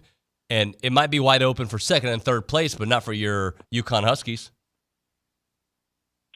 Well, you know, I did something that I don't normally do, and I kind of regret it, is that, you know, I don't generally go after other people in the media. And, you know, listen, The Athletic put out an article about the parity in college basketball, and I thought it was a little misquoted because I do think, because this is an argument that I've been making for weeks, and, of course, people criticize me when I first said it, because that's what the Internet does, and then Torres ends up being right about stuff, and nobody gives me credit for it 3, 4, 5 weeks later. But I do think that parity is just a weird word to use, because I do think across the board, things are a little bit flatter than they've ever been. And this is stuff I'm sure you and I have talked about, both the NIL with the portal. You know, all these schools have raised money to spend on players. And I think in a league like the SEC, in a league like the Big East, in a league like the Big 12, the difference between, say, Team 2 and Team, 11 isn't what it once was. And I think, obviously, Vandy beating Texas A&M is a great example of that. South Carolina being sort of towards the top of the standings, despite what happened last night, is a metaphor for that. But I also do think to say that there's parity when there are two teams that are running away with the sport right now, it just seems weird to say. And that's obviously UConn and Purdue at the top of the standings. Doesn't mean that they're the only teams that can win the national championship. But it's like, if Alabama and Michigan were at the 80% of the waypoint, both undefeated, and everybody else in the SEC and the Big Ten had 2 or 3 losses in football, we wouldn't say there's parity, even if the middle and the bottom of the leagues were bad. So I thought it was a weird thing. but I do think it speaks to the fact that right now in college basketball, it does feel like it's UConn, Purdue, and everybody else. And it was interesting because I did a radio interview in Indiana the other day. Not as fun as TexAgs, I might add, but that's neither here nor there. And I kind of asked the guy, I said, listen, you guys as local guys always have a better pulse for the fan base than I do. I said, Purdue's coming off this historic loss in last year's tournament. Purdue's coming off, they haven't made a Final Four since 1980. But I said, I kind of feel like it's kind of Final Four or bust for them. And he said, nope, we feel the exact same way over here. So that's an interesting kind of metaphor or dichotomy as well, as you're taking a program that literally hasn't done something in 42 years, but they've been, or 44 years, I guess now. I'm getting old. But it would be considered a failure if you don't do something you've done in 44 years. But that's kind of where Purdue is. But I think it's also kind of a metaphor for the season where there are two teams that are just clearly a cut above everybody else. Talking to Aaron Torres here on TexAgs Radio, presented by David Gardner's Jewelers. I want to read something that you had put out there. These are the down years for the Chiefs and Mahomes. And I thought it was really interesting the way you phrased it, because Joe Burrow, Justin Herbert, Jalen Hurts, all these guys are on their rookie contracts. Fairly soon they won't be, and those teams will have to pay the price, which will mean they won't be able to get the same kind of talent. Yeah, I thought it. Yeah, I was lucky enough. I did the national post-game show for Fox Sports Radio. We came on literally right after the game because we were on at 11 p.m. Eastern, and obviously we didn't expect overtime, all that good stuff in the Super Bowl. So we talked about this game from every angle, like every other outlet did. But that was something that struck me. I was thinking about was like these were supposed to be the years that you get the Chiefs. I mean, they had to give up Tyreek Hill, who's probably still the most explosive playmaker in the NFL, because they couldn't afford him because of Mahomes' new contract. Now, I know losing Eric Bieniemy has nothing to do with salary cap or anything, but that we thought that was a big deal. Now they're coming off back-to-back Super Bowls, and I do think that's a topic, whether it's Jalen Hurts in the NFC in Philly, whether it's Justin Herbert, whether it's Joe Burrow. Those teams are not going to be as strong as they have been in the past. So it's an interesting thought, and I think that's kind of crazy to think about. These were the years you were supposed to get the Chiefs, and yet obviously the Chiefs have now won back-to-back Super Bowls. AT, it was short, but it was great. There's a joke there, but I'm not going to go there. Yeah. No. Yes, sir. Thank you very much for your time, buddy. Later, bud. AT there on the Brian Foley Law Hotline. I made it really awkward, didn't I? It's all right. When we come back, it'll be awkward with Logan because he's my buddy. We like to make it awkward. We'll talk some Aggie hoops, a little bit more in depth, get his perspective on what has happened so far and what's going to happen. And then the fan show guys after that, they've got nothing but maroon Kool-Aid for you. That's how it's going to roll. It is TexAgs Radio presented by David Gardner's Jewelers.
And we're back here on TexAgs Radio. We are presented by David Gardner's Jewelers, Rollo Insurance Studio. The Logan Lee with us. Hey, buddy. I've got a bone to pick. What did I do wrong? I don't know if anybody can see it. What camera are we on? Right here? I hear the basketball right here voice coming out in you. Those two colors should never be together. Where are we? Oh, right here. Those two colors should never be together. Whoever did this should be fired. Well, I don't know if you've noticed that maroon and white doesn't look great on white paper and ink. There are 1,000 colors on the clip art computer. We've been doing this for 3 years. First time somebody's complained about it. By the way, your good friend Buzz Williams wears the team's opposing colors to shoot around every shoot around. I learned that from Tom Hart. So that's the same thing we're doing with the color font here. We're just what do you mean? What do you mean? How is that? That's the same thing. We're just paying. If we ever play Baylor again, that's what it's going to look like. Yeah, but we're not right now. So why is it here? I chose the wrong tea flavor for the record. This sucks. Oh my god. Just like this color scheme. Yeah, well, you're on a roll today. There's a theme of this show today. Well, I was drinking the maroon Kool-Aid last week heading into the Tennessee game. Remember? Yeah. You even texted me like, "Tell me more." I right? know. I said, "Holler at me." And I was right. Until they got to Vanderbilt and they decided to. And look, these things happen. I want to get inside the mind of a player because you've been there. But like they didn't offensive rebound well like they normally do. They turned the ball over a lot. You can't if that's how you beat teams is by suffocating them, and you don't suffocate them, you don't win games. And they gave them a chance at the end. By the way, really good defense on that final play, but they gave them a chance to believe they could win at home, and that's what Vanderbilt did. It's tough to imagine beating the number 6 team in the country twice on your home court because Kentucky was number 6 when they beat them. Tennessee was number 6 when they beat them. And then losing to two of the worst. What I heard the AT segment, he said the 13th or 14th best team in the conference. You've got to reword that. Worst team in the conference. The first or second worst team in the conference. Yes, the first or second worst team in the conference, and you go and you really just play bad. Yeah, it's a microcosm of the entire season so far because you see how they play well, and then all of a sudden they have a questionable loss or they play questionable. Mm-hmm. They really haven't had a bad loss this year until that game. Outside of Arkansas, that those two are quite how does that happen? If you are trying to move up in the selection committee's eyes and not be a 7, 8, 9 seed, it's better to be a 12 seed at this point. I mean, I don't understand how you can come out and not be prepared. That is a mental game. But is it prepared? Is it energy? Is it like you've been a player? It's hard to bring it every game, but when it becomes the entire team, didn't bring it. I believe Olin asked Buzz about, is this a trap game? You win this one and then you go to Vandy. Is this a trap game? And he said there's no such thing as a trap game. I think there is. When you're dealing with 18, 19, 20, 21-year-olds, they start thinking, hey, we beat number 6 Tennessee. We're going to crush Vandy. We're going to crush Vandy, and then we don't have to worry about it. We're going to go in there and we're going to win. It doesn't matter how we play because we're going to win because they're not good. We as fans thought the same thing, though, right? We as fans probably thought I don't know. I'm pretty sure the last time I was saying that is a must win. You can't lose that game. And they lost. You can lose any game. You can't just walk in because that's how this team is. Yeah. I mean, unfortunately, that's how this season is. If you aren't mentally prepared to play your best game night in and night out as a guy on the A&M roster, you could lose that game. It doesn't matter who they're playing. And they've proven that with the Vandy and the Arkansas game. It's just it baffles me. But they still control a lot of their own. Absolutely. That's why I get so frustrated is because they can control it and they can still win a bunch of games and make this season what we thought it was going to be. Well, I don't know if they're going to play the number 6 team in the country again. I think they're tapped out when it comes to that. I mean, I don't. Maybe in the tournament. I don't know. Man, I don't know. I don't know where the season's going. Isn't that weird that we're in February, more than middle of February, and we still don't know? Yeah. Because it could be a really good year. A few days ago, I was like, they got to they're only 2 games back in the SEC. You did. We went through the whole schedule. If they win this one, if they beat Tennessee, if they do this, they'll probably end up 4th or 5th in conference. That's a 4 or 5 seed in March. Yep.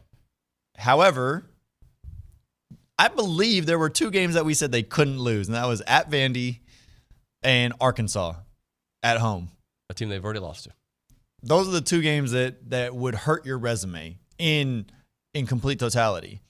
But we also thought, hey, it'll hurt your resume if you don't win the Tennessee game. And they won the Tennessee game. And so they've kind of flip-flopped on, I think, what everybody was thinking the outcomes would be. It wouldn't completely surprise you if they go to Bama and win either, right? No. Because they have the skill set. They have the talent to do it, obviously. I mean, look at how they played against Tennessee. Unfortunately, we have to talk about the Tennessee game knowing what happens at Vanderbilt. Yeah. Had we had this conversation before the Vandy game, I would have probably told you, oh yeah, they're going to be a 4 seed in March. They're on their way to get maybe 3rd or 4th in conference. They've turned it around. This is the uptick that Buzz has, and they're not looking back. Did you think they were going to win that game? Even when Which one? The Vandy game. The whole time, cause I never thought they were going to lose that game. The only time was when Vandy hit a 3, I think it made it 69-66 or 66-63, something to that effect. I was like, oh, I don't know. And then they scored immediately after. They didn't hit a bucket. They hit free throws. But I thought, all right. And when they took the lead, I was like, the defense is going to be on point. And the defense was on point. It really was good. I mean, it was. It was a bad offensive-looking play, in my opinion. We're just going to dribble until we don't have time to dribble anymore. I don't know if I ever thought that they were going to lose that game just because of how bad Vanderbilt is. I mean, they're bad. That's a bad team. That is a bad basketball team. And A&M just kept shooting themselves in the foot. Yeah. And it is what it is now. Unfortunately, now I don't know where the schedule is. I don't know what that looks like, but pull it up. They've got to win. They've got to win more games. Because of the victory over Tennessee, I thought, all right, now you can lose one of these games you shouldn't lose. One of these games that are tweener games, and you're okay. You can't lose the Vanderbilt game. You can't lose the Arkansas game. But if you look at the totality of what's left of the schedule, I don't know.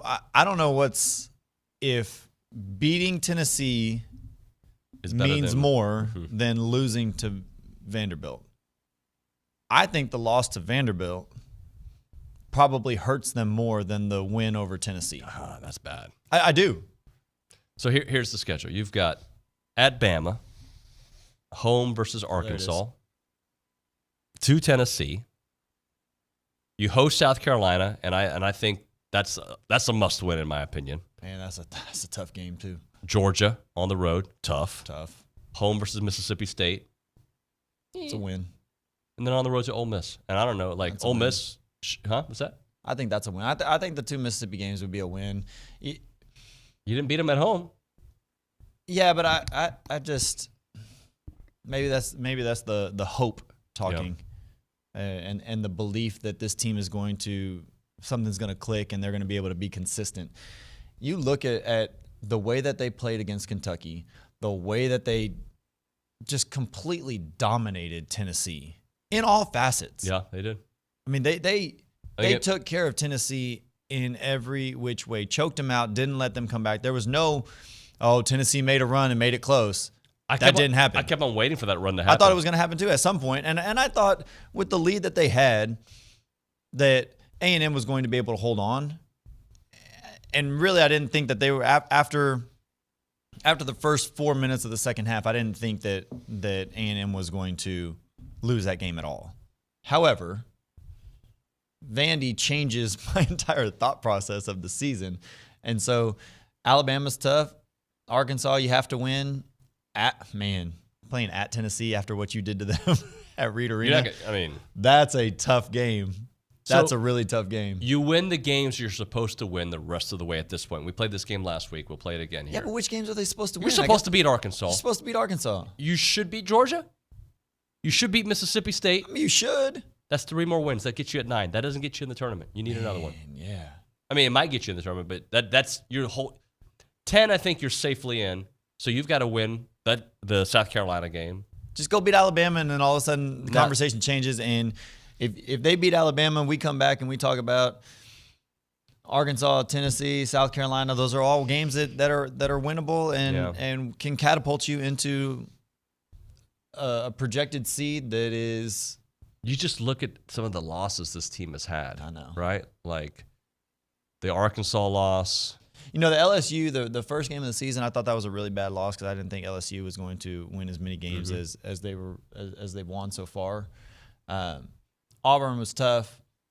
Kentucky, I was thankful for Kentucky because if they started 0-3 in conference, I feel like not only would fans have jumped off the support, but I think the national media would have jumped off the support. But by them winning the Kentucky game and going, even though they were 1-2 over Kentucky at number 6 at the time, you think, okay, they've turned it around. But then they go and lose to Arkansas. Then they beat LSU on the road. They beat Missouri, which Missouri is a bad team, but they beat them. That's a game. Ole Miss, unfortunate, but not necessarily a season killer. That's still okay. You're still survivable. You beat Florida in a really good win because Florida was hot. They had won some games. You're thinking, okay, here we go. They win that game. They go to Missouri, win that game, beat Tennessee. All of a sudden, you're like, okay, that's 3 in a row. Mm-hmm. You beat a hot Florida team. You did what you were supposed to do against Missouri. You beat the best team, I think, in conference in Tennessee. And then you go to Vanderbilt. Well, you look at it since January the 16th, your 3 losses are for a combined 5 points. Yeah. I mean. But those 3 losses, look who they lost to. Arkansas and Vandy. Ole Miss is a team that I'm still trying to figure out because I think they're like A&M in a way that they're really good on certain nights. Yeah. And on certain nights, you're like, they got guys that can score, and if those guys can score, then they win ball games, kind of like A&M. Yeah. A&M has a couple of guys that can score, and if they're scoring, they're hard to stop. Ask Tennessee. Tennessee couldn't stop Wade, couldn't stop Boots. And then, I mean, the guy that holds it all together, Anderson Garcia, I mean, he was just a monster in that Tennessee game. He didn't do much. What was his stat line? I think it was like 6 and 5 or something like that, 4 and 5. That's tough. That's tough. I'm gonna pull it up. I'm gonna give you the exact numbers because I don't want to speak out of turn. So just say something. Tap dance for a second. Tap dance for a second. I think it has become evident that it's not just Tyrese and Wade. Even now, 86 and 4 in 24 minutes. Did Wade score in the first half? I feel like he did not. I don't think he did. I know it was like the first 15 minutes he hadn't scored. I don't remember if he even scored in the first half. And how does that happen? It's not like Vanderbilt has great defense. No. I mean, that is a big factor in this year's team, and maybe it has something to do with leadership. Because as we're going through it, and I hadn't really thought about that, put much stock into that aspect of it, but maybe it is the leadership. Where are these guys consistently night in and night out? We hear Buzz talking about, Wade works on it. He's always there. He works hard. Everybody knows Tyrese Radford. That dude is a blue-collar guy. Mm-hmm. He is going to work his tail off. Anderson Garcia, he's a blue-collar guy. He's going to work his tail off. But if those 3 don't show up, I mean, they're the leaders of the team. They have to show up one way or the other, physically, vocally, like either lead by example or get in somebody's face and tell them to step up. And I don't think that's there. Between those three gentlemen, 52 points, which you would think is good, but nobody hit the 20-point mark, right? And we know the record. We know the record with Boots. And we know the record when Wade scores too much, right? Like they need to have balance, but it be more of a 60-40 balance, right? Like our guys need to get most of it. These three guys, or these two of the three need to definitely be in the 20s. Yep. But when that doesn't happen, how do you navigate those waters? You just lose? You just chalk it up as a loss? There's got to be something else. There's got to be a way to either get them involved and make it easier for them or get other people involved. Why would you, when you play A&M, not just, and I told this to Schuberth yesterday, I just wanted to get your thoughts, build a wall around the, yeah, I know, I use that term. Whoa. Build a wall around the paint and be like, just shoot on me, guys. We're just going to wait right here. We're not going to allow Boots to attack us. Like, we're going to have 4 points, and you're going to have to go through 4 of us. If you want to hit 3-point shots and that's how we lose to you, fine. But we're not going to allow Boots and Wade to just live in the paint attacking. One, because I know it's not that simple, but because Wade would get hot. And once Wade gets hot, then it's over for that team. I think Houston dodged a bullet by not having Radford out on the floor because of Wade's performance. Had Radford been on the floor against Houston, that's another big win that A&M would have had. So they dodged a bullet. Teams are trying to when you prepare for this A&M team, you have to prepare for they're going to make everything that they shoot. So we're going to have to defend their best game. And their best game is defending Wade 6 feet outside the 3-point line. Their best game is forcing Tyrese right, because he's always going to come back to his left. And I say always. That's what he likes to do. 90% of the time he's going to come back to his left. So we're always going to play him to go right. And you have to prepare for that. So you can't just say, well, let's just sit back and hope that he's not on tonight, because he will. Obviously it's not going to be just that game plan. But like, to me, like, the teams that have really affected A&M have either just taken the ball out of Wade's hands as much as possible. And when you have Boots, that the level he's been playing at recently, that doesn't work anymore, right? But my philosophy would be like, I'm just not going to let them drive on us. And you know what? I will double team Wade. So do you think it is more productive to take the ball out of Wade's hands or Boots' hands? I think it is more productive to take the ball out of Boots' hands now that you bring it up. I do too, because Wade, you kind of know what you're going to get. He's going to fire some shots. He's going to come off a ball screen. He's going to shoot a little mid-range. It's when Boots goes off. Absolutely. Yeah. It's when he can get to the bucket and he can create that contact and he can make teams collapse on him. Right. And he's scoring at the basket. He's one of the best I've ever seen attacking the rim. Really, at least at the college basketball level. He's I mean, I don't want to say he's unstoppable because we saw what happened against Vandy, but most of the time it is tough to stop him when he gets his momentum going downhill and get into the bucket. Yep. Because he makes things happen. And Wade benefits from that. Anderson Garcia benefits from that. Manny benefits from that. Sure. Solo benefits from that. But if you take him out of the game, I think it slows everything down. I think the game gets more stagnant for the offense, because if you have Manny, we've talked about this, if you have Manny bringing the ball up the court, it may get passed once, but more than likely he's coming off a ball screen, he's attacking the rim trying to get a shot, and no one else is touching the ball. If you have Wade bringing it up, he's going to pass the ball, but he's passing the ball to relocate to get the ball back to shoot it. Yeah, I'm going to give it to you here, but give me it right back. Exactly. And so when you get Tyrese involved, I think that the flow of the offense, we'll put in air quotes, offense, I think it has come down to a one-on-one basketball game using ball screens. That's what A&M is. To be honest, that's hard to guard when you have good ball handlers. When you have guys like Wade and Tyrese, that's hard to guard. How often, and maybe college basketball is different, and we'll close with this, does a ball-dominant, and they got two, not just one, but a ball-dominant oriented offense go far in basketball?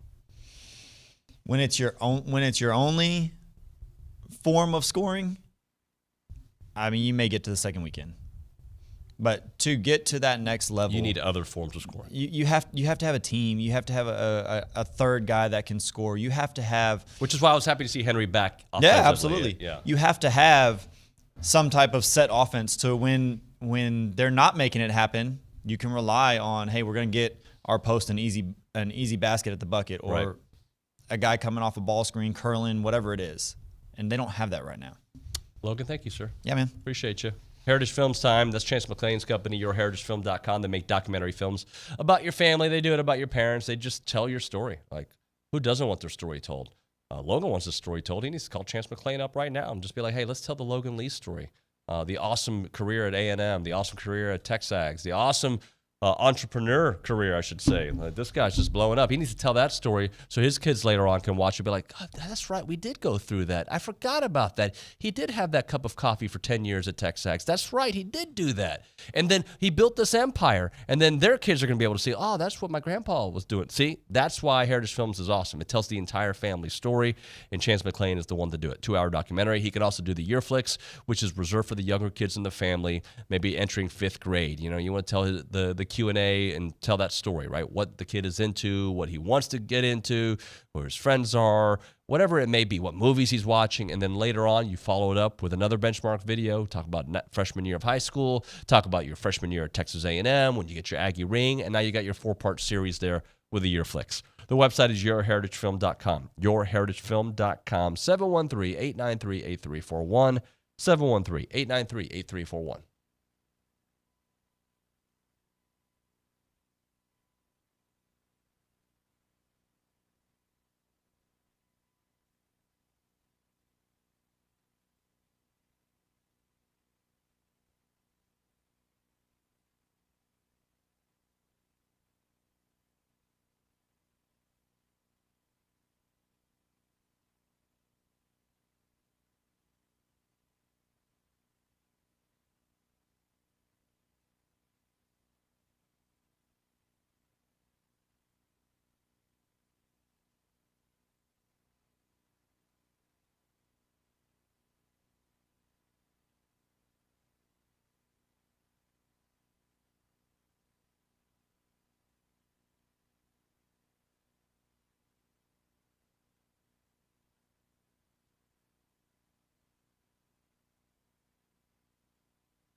Welcome back into TexAgs Radio, presented by David Gardner's Jewelers, Rollo Insurance Studio. Time to go around the SEC. Callie Garner is in studio.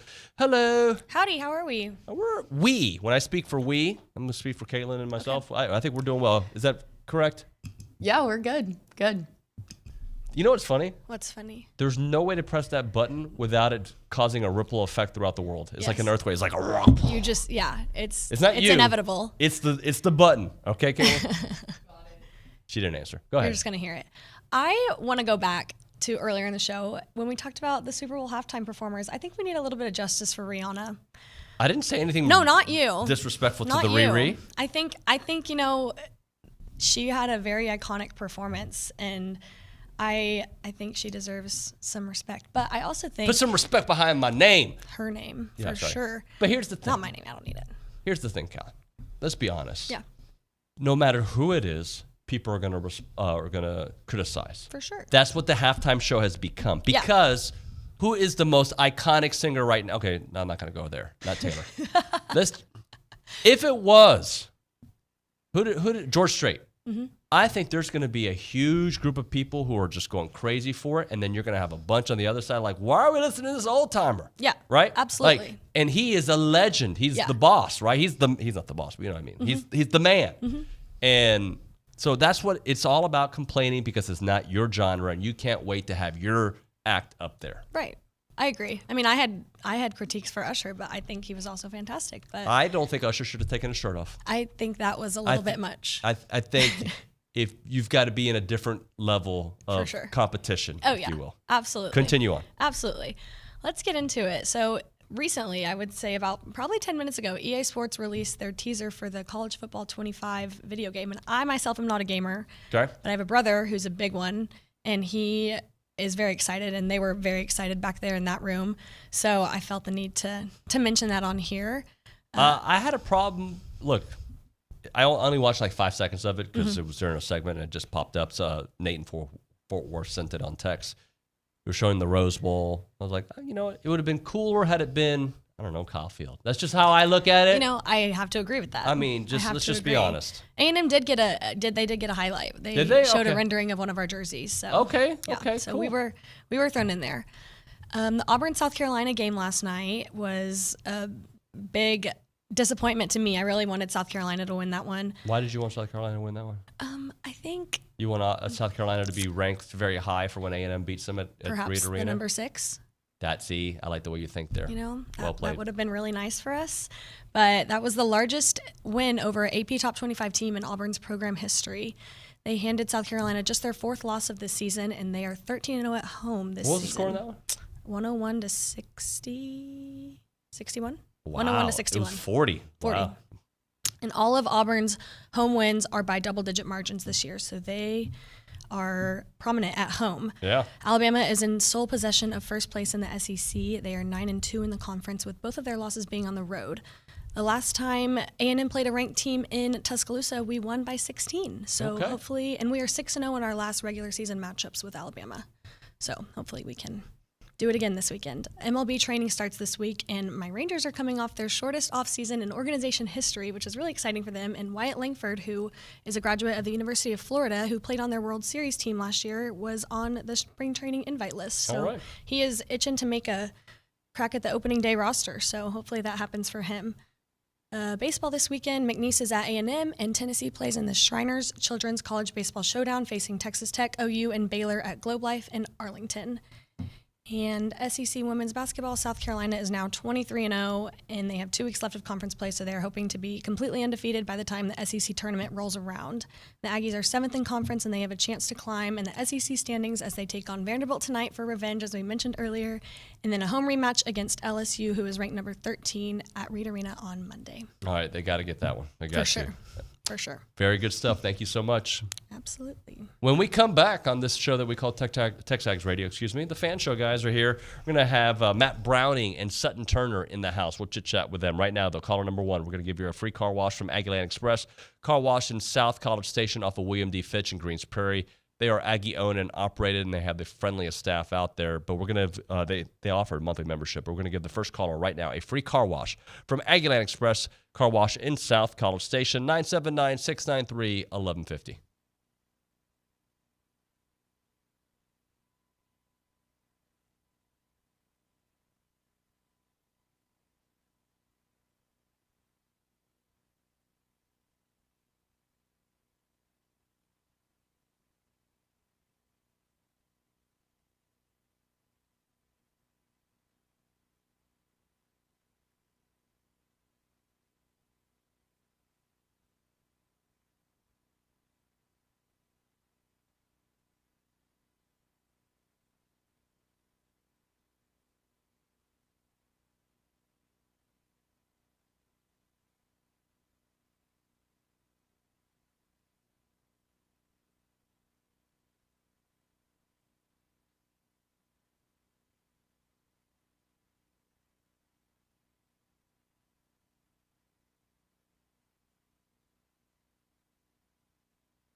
Hey, everybody. It's TexAgs Radio. We are presented by David Gardner's Jewelers. We're here in the Rollo Insurance Studio, and it's time for the Fan show. Everyone's favorite.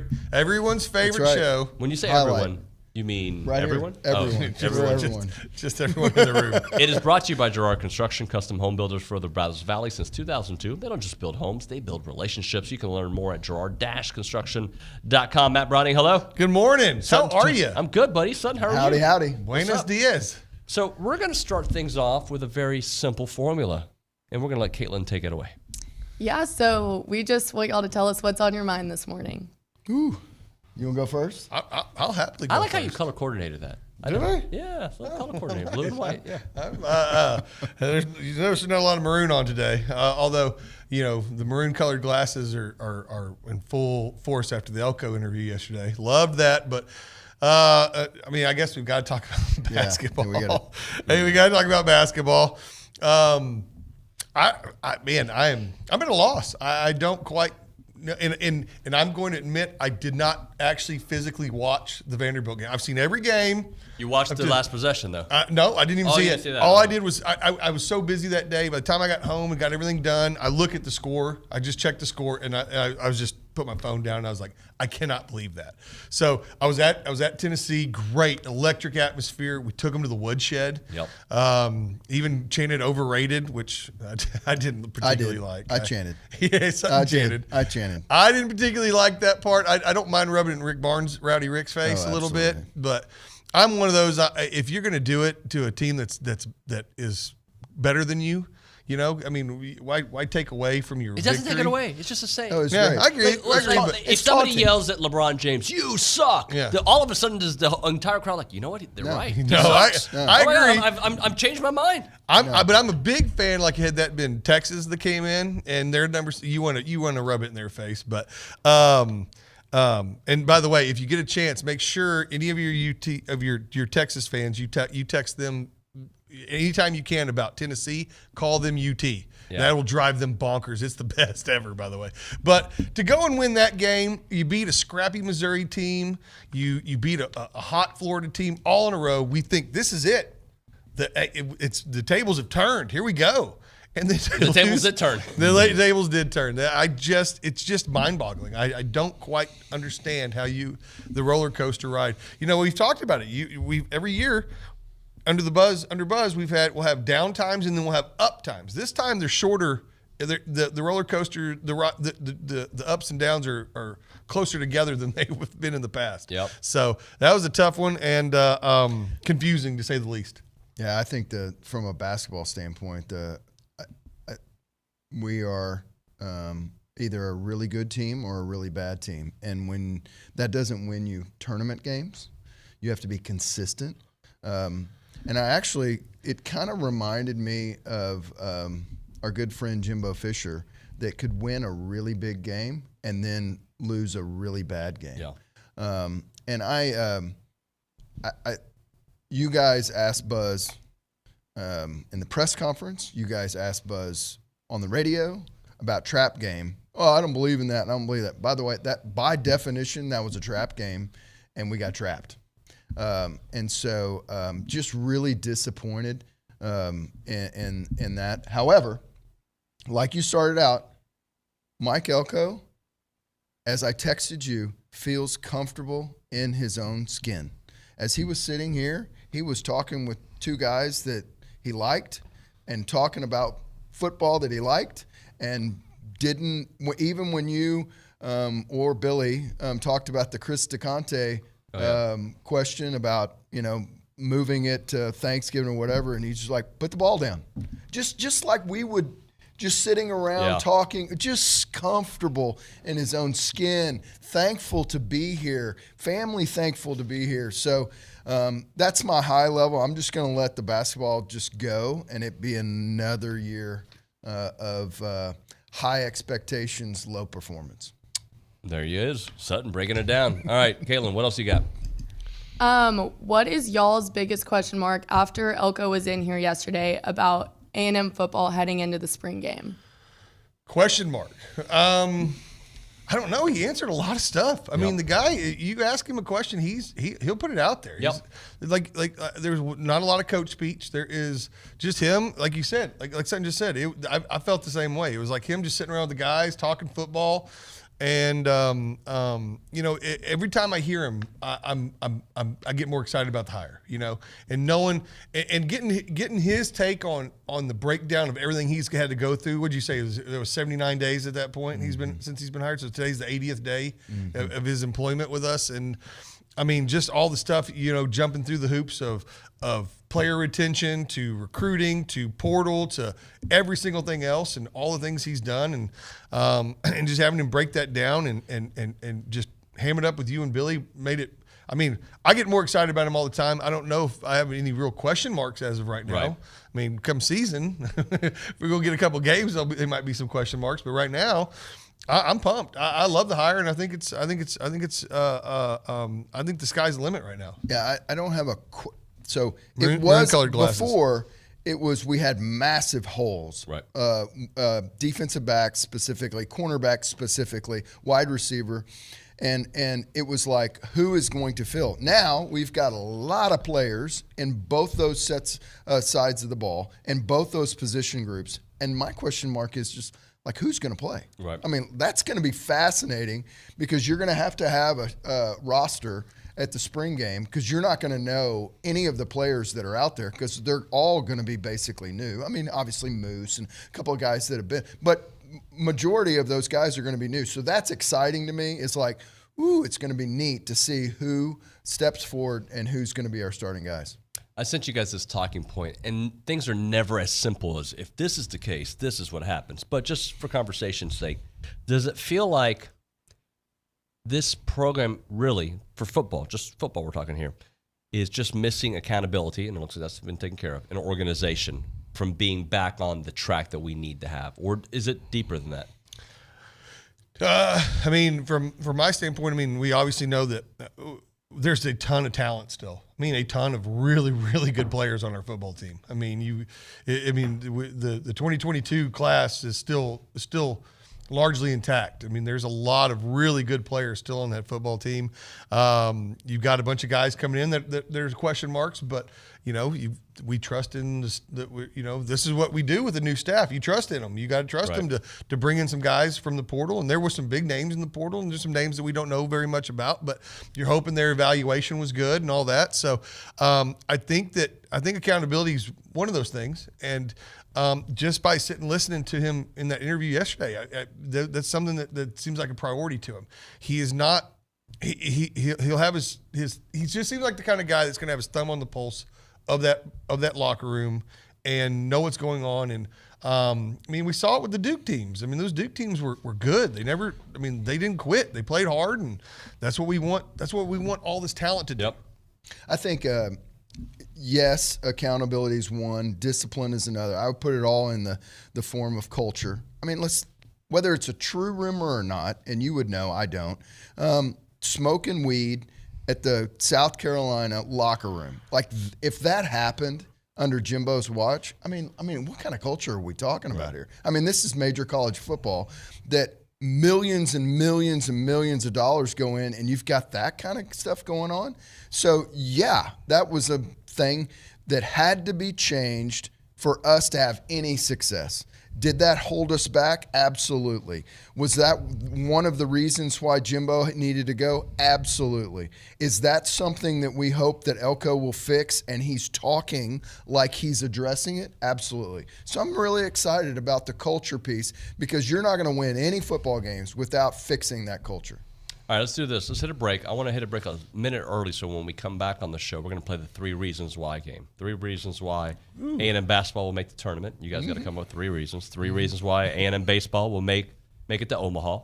And 3 reasons why football will, in capital letters, make the college football playoffs. We'll get into that and more. You're listening to TexAgs Radio, presented by David Gardner's Jewelers here. The Fan Show brought to you by Girard Construction.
We're back here on TexAgs Radio. We're presented by David Gardner's Jewelers here in the Rollo Insurance Studio. It is the Fan Show brought to you by Gerard Construction. You ready to play three reasons why? I love it. Let's go. All right, Sutton, you're going to start us off. It's game time. All right. Okay. Give us 3 reasons why A&M basketball will make the tournament. So I think it's spelled NIT. Oh, stop. Come on. You cannot be all out on this. This team has beat this number 6 team in the country twice. So I think we finish up 9-9. Okay. I think we go 3-4 the rest of the way. So, yeah, we'll be the bubble team. Does the bubble work well for us? I have to say with my BAS on, it does not. But if we do get in, it depends if we have the team that played Vandy and the team that played LSU and the team that played Arkansas, or we have the other team that shows up in the tournament. And so one or the other, I think we're one and done, or maybe 2 games and done. Do me a favor. Can we pull up the schedule real quick? Because I understand they shouldn't have lost to Vandy. There's no doubt. But if you look at their last couple losses, what is it? 3 losses by 5 points combined, right? Right. And that happens in conference play. Games are going to be tight. They've got to get. But when you're 21 down, that's my problem, is the team doesn't show up when we're not playing well. Well, but in this stretch of SEC play, since the LSU game, which was a terrible second half. Horrible. Right? I think they played really well at Auburn. Really well. Right? They played great against Kentucky. They came back from Arkansas, which was terrible, and it's always been a hard place for us to play, but they lost on the last second shot. LSU, they took it to them. Mizzou, they took it to them. Ole Miss, just a good team. They're just a good team. They're not a great team. They're a good team. Florida, they beat a really hot team. So at best, we can play 3 good games, but we've got a 4th one that's a stinker, on average. All right. So if you play 3 more in a row of really good games and you beat Alabama and Tennessee and Arkansas, I think you're feeling pretty good. Can I just tell you, I'll put all the chips in that Tennessee is counting down the days that we come to Knoxville. Hopefully that's what they're thinking about right now and they lose before A&M. All right. I'm different than Sutton. Thank you. I'm I asked him 3 different than reasons Sutton. why. Yeah. He told me 3 reasons to punch myself. Yeah. So I'm completely different. So if you look at that, and you look at our schedule coming into this, when we play good teams, we play them tough. Either we beat them, which we beat Kentucky, we beat Tennessee. Yeah. I mean, those are the only 2 ranked teams we've played in conference thus far, right? So we played them hard. We played Houston tough. I mean, we took them down to the wire, last second shot. We played, the non-conference games that we played, the teams we lose to. Ohio State. Yeah, these teams that we lose to are oversight games, right? Yeah, we should get like a half a point just for being close. Yes, I mean, so you look at the fact that the teams, FAU. This is hand grenades. Yes. So here's my thought. My thought is we go in. We're gonna play Alabama tough. We've shown that we play tough against good teams. When they go in there focused, they play tough. And I'm hoping. And again, now I did not watch the Vanderbilt game, so all I saw was the final score. The last time I saw this team on the court, they were dominating the best team in the conference, dominating. Mm-hmm. So I know that team exists, and I know that there is still plenty of time for that team to show up. Yeah. And I see us winning. Tennessee is going to be. We have 7 games left. Yeah, I like it. Like? I say we go 5-2. Okay, but I asked for 3 reasons why, and I'm going to give you my 3 reasons why. Bring it. One of the best backcourts in the country, right? There's no doubt about 100%. that. You've got glue guys that are, to me, you need on championship level teams. And I'm not saying this is a championship level team, but Anderson Garcia, Solo, those are the kind of guys that you have on championship level teams. And I'm going to use history as my indicator. And Buzz Williams in February does fantastic at A&M, right? That's a fact. Yeah, he's not undefeated. Sorry, he's not the 72 Dolphins, but he's pretty darn good when it matters. So that's why I'm giving you. Those are my 3 reasons. Those are my reasons as well. I love it. I think we're in the tournament. All right, probably not a very low seed, but we're in the tournament. We're running out of time. Okay. 3 reasons why A&M baseball will make it to Omaha. You start us off, Brownie. Schloss is very good at what he does, and this team is. This team is just going to be going to be so fun to watch. They're going to be really, really good. I think we've really upgraded pitching, so there's my reason. Schloss is really good, and the pitching is going to be quite a bit better. There's my 2 reasons. 2 of the 3. And I would say I agree with everything you said, and our hitting lineup is stacked this year. I mean, we have no weaknesses. I mean, when Bronny went through with you maybe last week, what he thought the batting lineup was, there was no soft spot in our lineup. And so that right there is going to be awesome. And I think one of your other questions is, who's the best athlete on Texas A&M's campus? And I think it's going to be Braden Montgomery.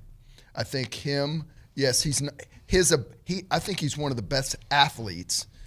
He and Connor are the two best athletes that I think that are on our campus right now, and I think he's going to dominate this year. Okay. Let's do 3 because we're running out of time. Football? 3 reasons football will make the playoffs. All right. So Sutton gets to go first. You go first. 3 reasons why. I think we're going to have a good culture.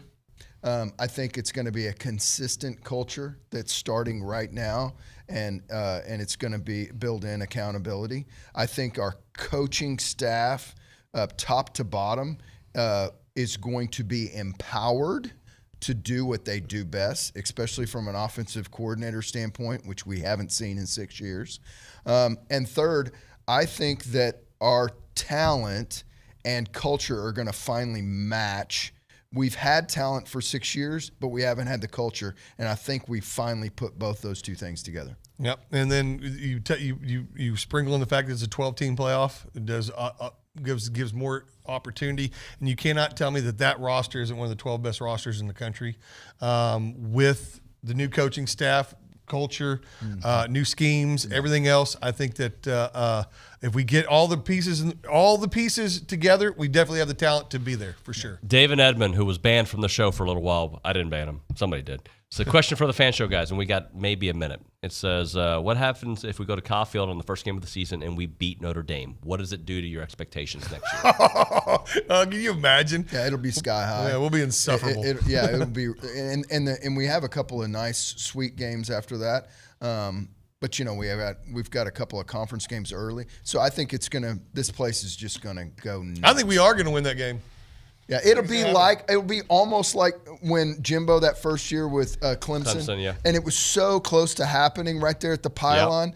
Yep. We get over. I mean, because it was we lost the game, but it still felt around here like we had won the game because everybody's like, "Holy cow, this is going to be amazing." I think that's the vibe. That was a long time ago. I know, a really long time ago. Gentlemen, thank you very much. Thank you, David. Thank you, buddy. All right, Caitlin, thank you very much. Nick, and of course the folks at Bryan Broadcasting, and all of you for watching us and listening to us. That's going to do it for TexAgs Radio on a Thursday. Tomorrow, Billy Lucci, I think. Olin Buchanan, I think. Mark French, I think. And the baseball bunch guys. We'll see you mañana.